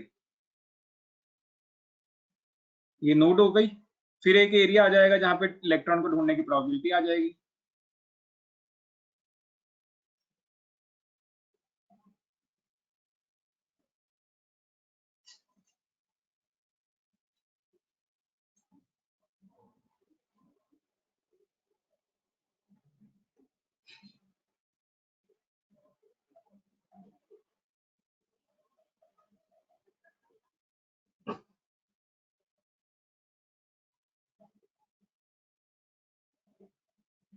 सर इसमें 1p का डाई, अच्छा 1p तो होता ही नहीं। 1p तो होता ही नहीं।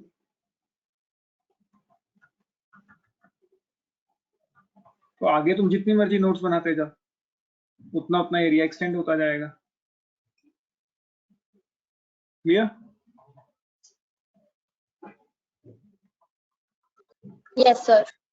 अब बीच में देखो ये वाला जो एक रीजन है, ये वाला एक नया रीजन दिख रहा है, ये वाला, ये भी एक नोड बन गया।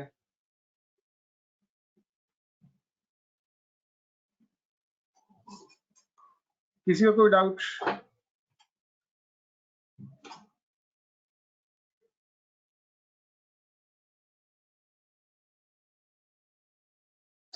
ये बनाना है सर?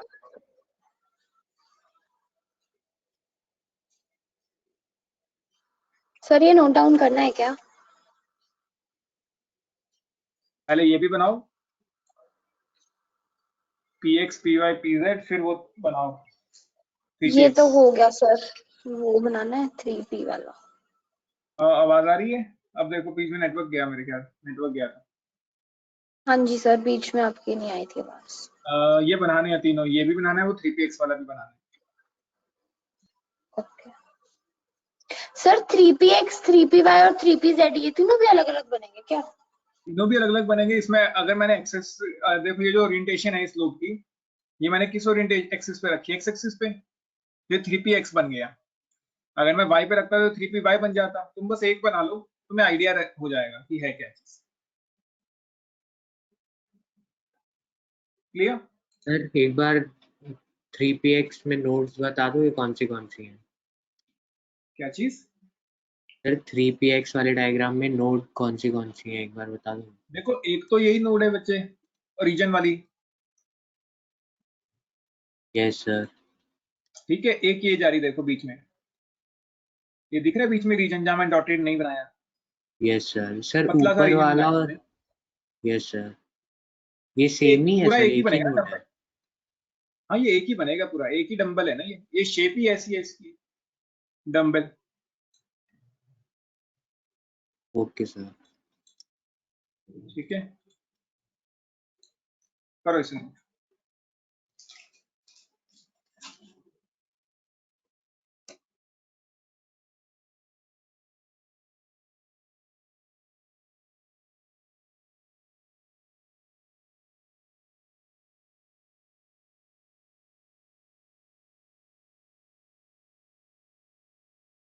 सर 2 चैप्टर्स में ही आधी कॉपी भर गई रजिस्टर पूरा। मैंने तो तुम्हें पहले ही कहा था कि एटॉमिक स्ट्रक्चर बहुत बड़ा चैप्टर है। नहीं, पिछले वाला भी तो बहुत ही बड़ा था, मतलब मेरे तो आधा रजिस्टर गया।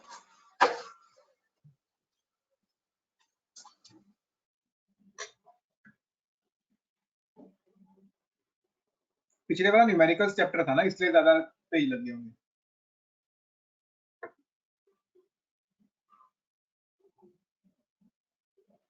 सर इस बार कुछ सिलेबस कम होगा? नहीं, मुश्किल है इस बार सारा सिलेबस करना। सीट बेल्ट बांध के रखो, तभी कह रहा हूँ कि सिलेबस बहुत ज्यादा है, टाइम कम है, क्योंकि क्लासेस लेट शुरू हुई हैं इस बार। तो कभी भी हमें रॉकेट की स्पीड से भागना पड़ सकता है।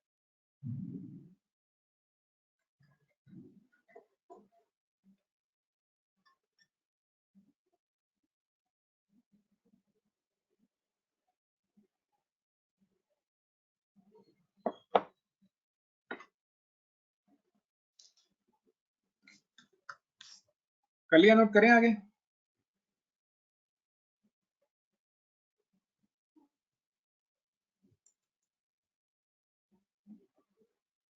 कर लिया नोट? So, ये वाले भी? Yes sir. अब बारी आती है डी की। कोई आइडिया डी की शेप का किसी को भी?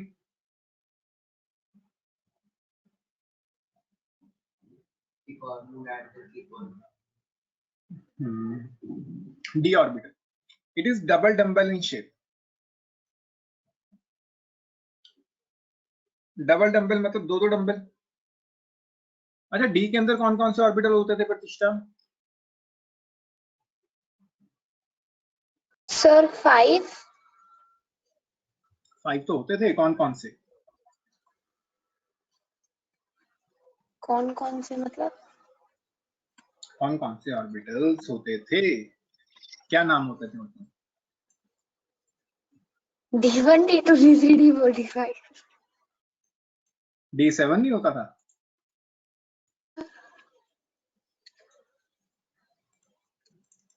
होता था सर। होता था? मैंने तो नहीं पढ़ाया, कहाँ पढ़ा? नहीं होता सर। चलो देखो, अगेन वही 3 एक्सिस, पुरानी एक्सिस, एक्स एक्सिस, इसको इस बार एक्स यहां मान लेते हैं, वाई जेड, ठीक है। अब डी में 5 ऑर्बिटल होते थे, एक होता था डी एक्स वाई, एक होता था डी वाई जेड, एक होता था डी जेड एक्स, याद है? yes, sir. Yes sir. अब इसमें फूल पत्तियां बनानी है देखो। सर ये तो 3 ही हुए, DXY DYZ और DZX। अरे रुको रुको रुको, मेरा डायग्राम गलत हो गया।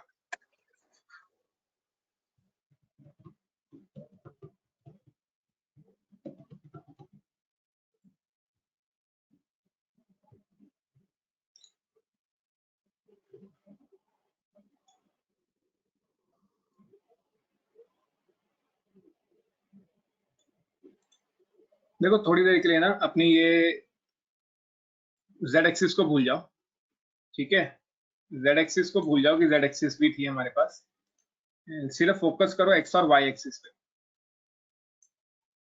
Focus only on x and y axis. Z axis को भूल जाओ थोड़ी देर के लिए,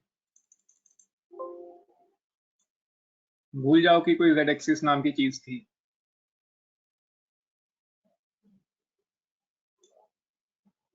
तभी इस डायग्राम को समझ पाओगे, नहीं तो नहीं।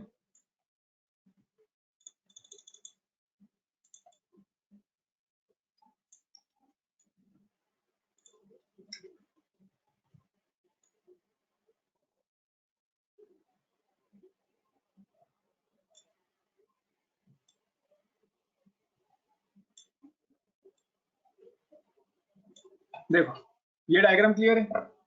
एक्स और वाई एक्सिस के बीच में बेसिकली अगर एक एक्स एक्सिस है तो ये नेगेटिव एक्स एक्सिस होगी, ये नेगेटिव वाई एक्सिस होगी। एक्स और वाई एक्सिस के बीच में पूल बना दिया एक, एक्स और वाई एक्सिस के बीच में क्या बना दिया, एक पूल बना दिया। तो ये शेप किसकी बन गई, डी एक्स वाई। आया समझ या नहीं? दो डंबल बना दिए एंड बीच में अभी भी क्या है, यहाँ पे अभी भी क्या है, अपना नोड है, still there is a node. कोई डाउट?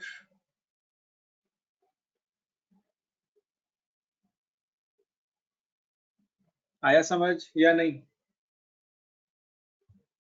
सर इसको हम सीधा एक्स एक्सिस पे नहीं बना सकते, ऐसे टेढ़ा बनाना जरूरी है?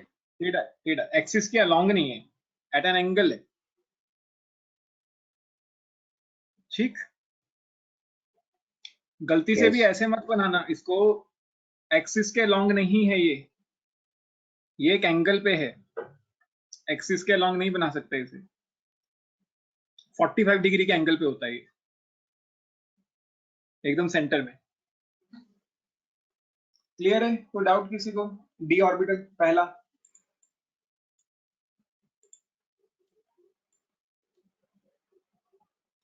फिर हम दूसरा डी वाई जेड होता था उसकी शेप बना देते हैं। यहाँ पे काम आसान रखने के लिए मैं सिर्फ एक्सिस चेंज करूंगा, बाकी ऑर्बिटल्स की शेप बनाने के लिए सिर्फ एक्सिस चेंज करेंगे हम, ज्यादा कुछ नहीं। अभी मैंने डी एक्स वाई बनाया था, अब मैं क्या करता हूँ, डी वाई जेड बना देता हूँ।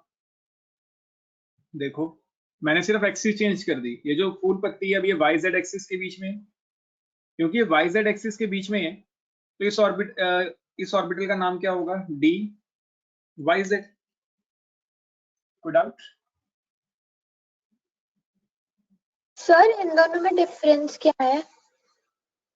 एक्सिस का बच्चे, 3D में ये मतलब शेप हम अच्छी तरह कहीं समझ नहीं आएगा। सकते हैं। अगर एक्स और वाई एक्सिस के बीच में फूल पत्तियां हैं तो it is d x y. अगर वो फूल पत्तियां तुमने डी वाई और जेड एक्सिस के बीच में बनाई हैं तो वाई जेड। क्लियर? सर ये एग्जाम में आता है? हाँ बिल्कुल आते हैं, तभी तो देखो मैं बनवा रहा हूँ, नहीं तो मुझे क्या जरूरत थी इतनी मेहनत करने की। देखो कितनी मुश्किल से डायग्राम बना रहा हूँ। मतलब सर आप सारे कहाँ डी मेहनत कर ऑर्बिटल्स रहे हो सर, बनाओ। कॉपी पेस्ट मार रहे हो तुम। इतना तो सारा सर डी की वैल्यू आपने देखी है बस। क्या तुम क्या कर रहे हो शुभ्रांग? कॉपी पेस्ट चल रहा है सर सबसे। अरे कॉपी पेस्ट कहाँ चल रहा है? तुम्हें पता है कॉपी पेस्ट करने में कितनी मेहनत लगती है? यस सर पता है ना? समझ रहा हूँ। यस सर, हाँ। बटन दबाने पड़ते हैं। अरे नहीं, तुम ये भी तो देखो ना, जब तुम चीटिंग करते हो कॉपी पेस्ट तब करते हो पेपर के अंदर, कितनी मेहनत लगती है, लगती है नहीं लगती? वो तो नहीं लगती है सर, या नहीं टैब लगती? कहाँ खोलने देते हो आप दूसरी आपकी वेबसाइट पे, वो आ जाता है नोटिफिकेशन। नहीं नहीं, फिर दूसरा फोन उठाना पड़ता है कि चीटिंग तो करनी है, उसमें नोटिफिकेशन आ जाएगी जो दूसरा फोन उठा लेते हैं। तो सर इतनी दूसरे मेहनत तो फोन से करनी उसमें पड़ती है। कॉपी पेस्ट कैसे करें? तो वो कॉपी पेस्ट ही है एक तरह से, वो डायरेक्ट कॉपी पेस्ट नहीं है, वो तुम्हें लिखना पड़ता है टाइप, मतलब फोन सर्च करके टाइप खुद मार्क करना पड़ता है। Indirectly it is copy paste. हाँ चलो यहाँ तक बना लिया सबने, करें आगे?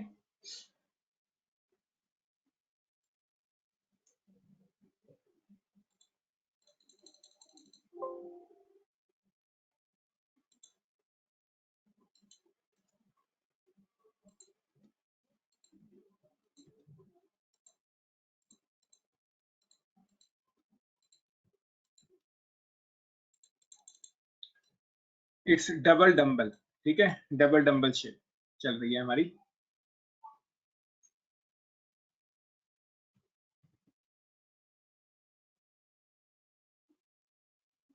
बनाओ बस भाई इसके फटाफट ये बनाओ। तीन ही ऑर्बिटल्स बनेंगे सर?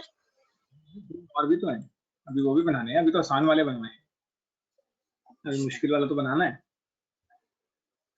5 होते हैं ना? 5 होते हैं। करें आगे?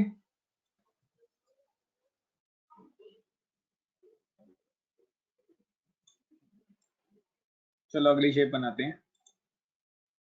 इतनी देर मैं तैयारी करता हूँ, तुम लोग बनाओ।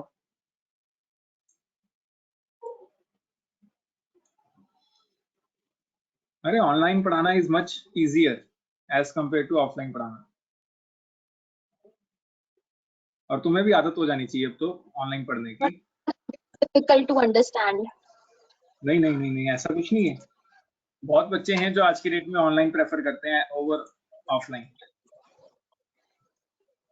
Sir, I am not the one from them. Test paper online होना चाहिए, बाकी ऑफलाइन है ना, मैं तो खुद ही कहता हूँ कि टेस्ट ऑनलाइन कर देते हैं बच्चों के, बाकी सब कुछ ऑफलाइन कर देते हैं। ताकि बच्चों को समझ आए भी आए या ना आए, पर मार्क्स अच्छे आए। हाँ, उससे एक मोटिवेशन मिलती है बच्चों को कि नंबर तो आ रहे हैं कम से कम। सर फिर पेपर में डब्बा मिलेगा ना, पीछे फेंक डब्बा। dx² minus y²।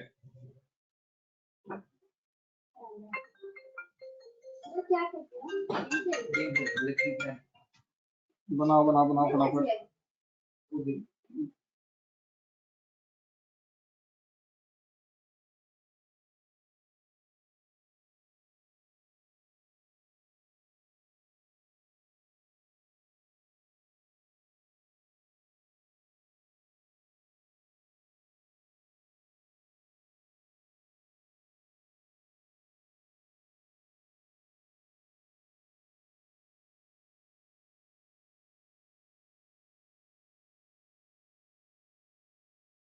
सर इसमें सर एंगल नहीं है? स्क्वायर में क्या अलग है? क्या कह रहे हो? इसमें क्या अलग है? इसमें along the axis है, देखो। इसमें at an angle of 45 degree था, इसमें along the axis है।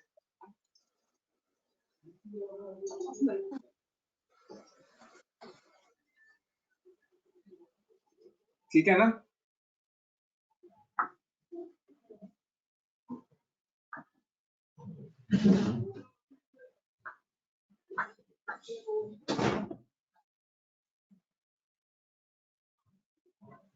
बना लिया?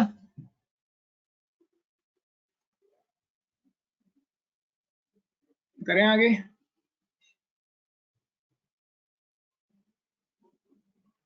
Last dz²। 5 ऑर्बिटल होते हैं ना। रिधिमा समझ आ रहा है या नहीं? सर आ रहा है। क्या हो गया रिधिमा? मुझे लग नहीं रहा कि समझ आ रहा है।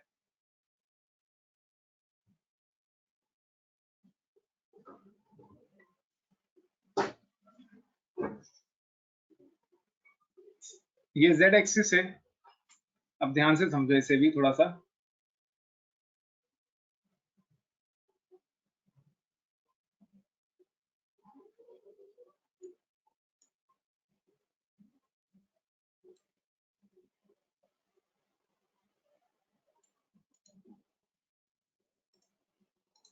देखो भाई, इसको थोड़ा ध्यान से समझे ना सब।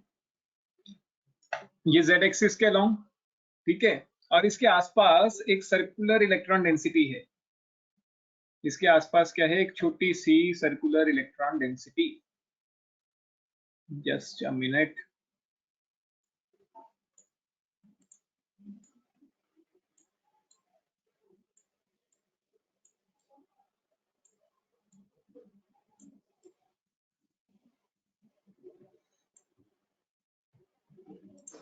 सर इसमें डबल डम्बल तो बने नहीं।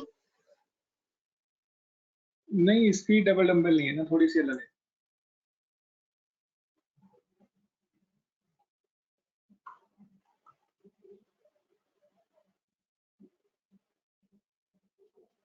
इसको कलर कर लो।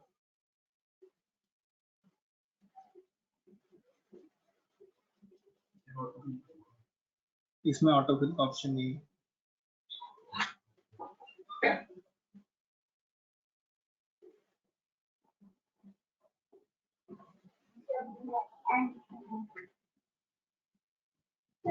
प्रणव,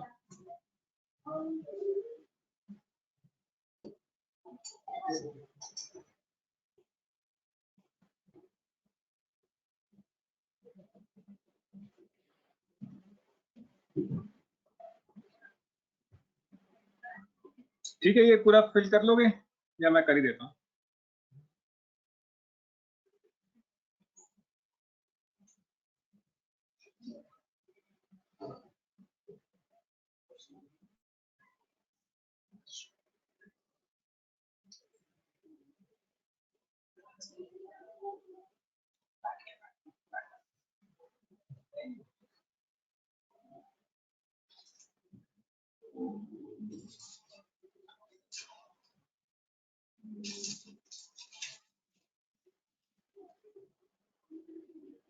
ये समझ आ रहा है या नहीं?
मैं ना तुम्हें कहीं और ही दिखा देता हूँ डायग्राम, तो वैसे तो बन ही गया। रुको, अब तो बन ही गया, बना ही देते हैं। कौन म्यूटेड रह गया?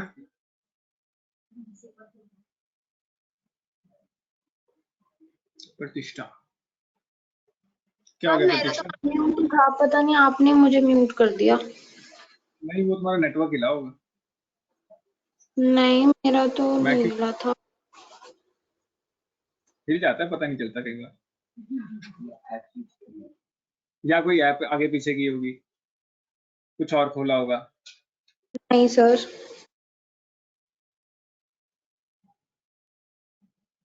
चलो, कई बार हो जाता है।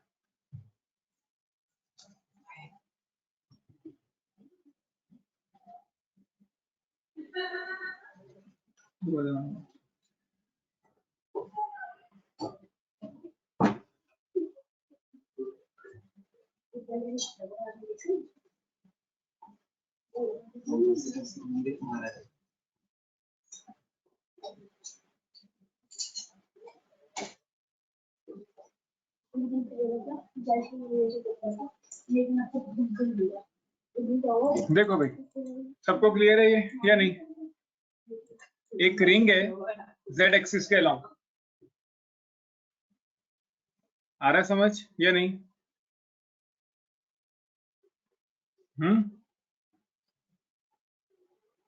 ये एक सर्कुलर रिंग है z एक्सिस के अलॉन्ग है। जैसे एक पेन ले लो, पेन को सीधे खड़े करो, उसके बीच में कड़ा डाल दो, उसके आसपास कड़ा सा आ जाएगा ना, गोल सा, कड़े के बीच में पेन खड़ा कर दो एक तरह से, कुछ इस तरीके का डायग्राम। क्लियर है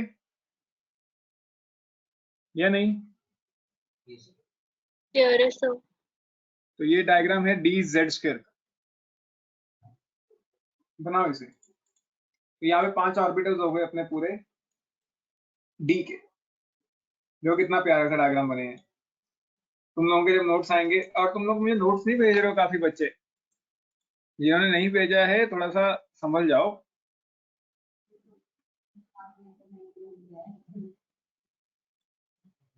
लिख लिया?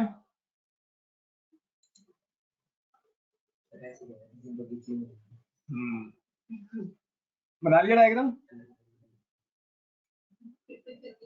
रुक जाओ सर। क्या यस बना रहे हो? सर। बनाओ बनाओ बनाओ। शिवरांग, बढ़िया लग रहा है आज तो ड्राइंग करके। सर एक ड्राइंग ही नहीं होती, बाकी कुछ ये रहा। हमारा तो फेवरेट सब्जेक्ट था ड्राइंग। सर हमारे स्कूल में तो सब्जेक्ट भी नहीं था ड्राइंग का, 5th क्लास तक था, उसके बाद से नहीं।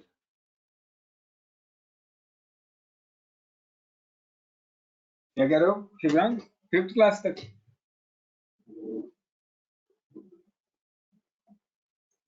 Yes sir. चलो +1 में आके फिर से ड्राइंग फेवरेट हो जाए, क्या पता चलता है। क्यों? सर तो नॉन मेडिकल नहीं ली होती ना, आर्ट्स ले रख के बैठा होता।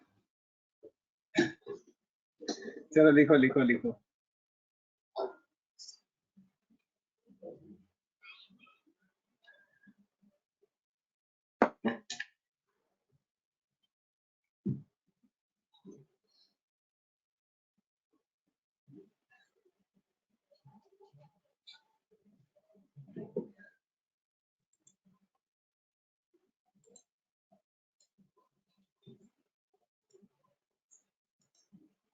लिख लिया सबने? जब बन जाए तो बता देना, फिर मैं आगे कराऊंगा।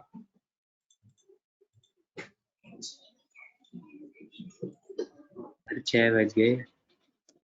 क्लास कितने बजे तक थी? 6 बजे तक। चलो कोई बात नहीं, एक टॉपिक और कर लेते हैं छोटा सा। फटाफट ये डिफरेंसेस नोट कर लो। समझा तो मैंने सब कुछ दिया है। Differences between orbital and orbitals. Orbit and orbital. Circular path होता है ऑर्बिट, जबकि ये इसका कोई पाथ नहीं है, it is a 3 dimensional space. ये 2D होता है और ये 3D होता है। इसके अंदर maximum number of electron 2n² होते हैं, जबकि इसके अंदर 2 ही इलेक्ट्रॉन आते हैं। ये सर्कुलर शेप का रहता है, जबकि इसकी शेप अलग अलग होती है। एस की शेप अलग है, पी की अलग है, डी की अलग है, अभी अभी डिस्कस किया। नॉन डायरेक्शनल, कोई डायरेक्शन नहीं होती। एस को छोड़ के बाकी सबकी डायरेक्शन है। देखो किसी एक डायरेक्शन में ओरिएंटेड है, किसी एक डायरेक्शन में क्या है, ओरिएंटेड है। एक्स ओरिएंटेड नहीं है, इट इज स्फेरिकली सिमेट्रिकल। जितना एक्स एक्सिस की तरफ झुकाव है, उतना ही वाई एक्सिस की तरफ झुकाव है, उतना ही जेड एक्सिस की तरफ भी झुकाव है। तो किसी एक पर्टिकुलर डायरेक्शन में ओरिएंटेशन नहीं है। जबकि पी ऑर्बिटल्स की देखो, किसी एक पर्टिकुलर एक्सिस की अलोंग ओरिएंटेशन है। एक्स एक्सिस की तरफ जितना ज्यादा झुकाव है, उतना वाई और जेड पे नहीं है। तो they are directional except x. ठीक है, ये हिजनबर्ग अनसर्टेनिटी प्रिंसिपल को फॉलो नहीं करते, जबकि ये करते हैं। सबको समझ आया? किसी को कोई डाउट? No sir. करो नोट।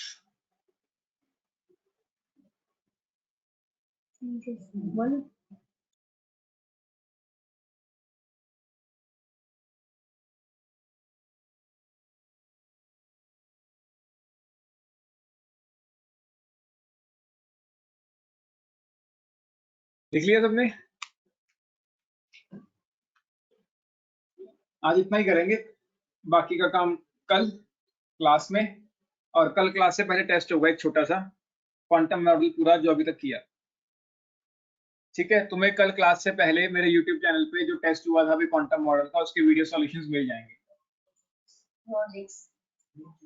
ठीक,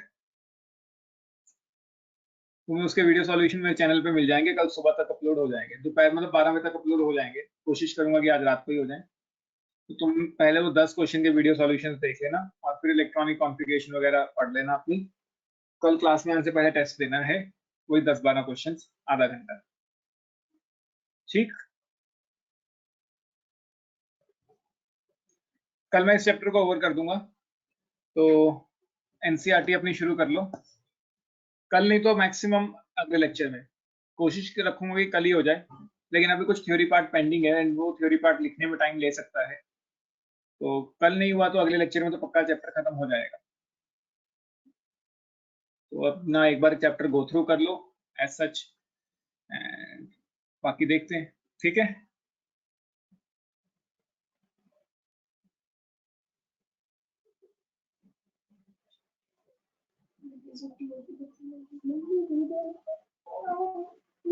कोई डाउट्स किसी को? No, sure. ठीक है, तो फिर बाकी का काम कल करेंगे। आज के लिए इतना ही।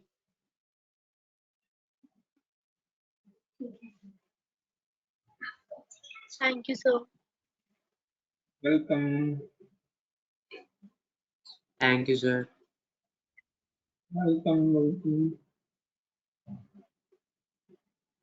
चलो bye. Thank you, sir. Welcome, Pratisha.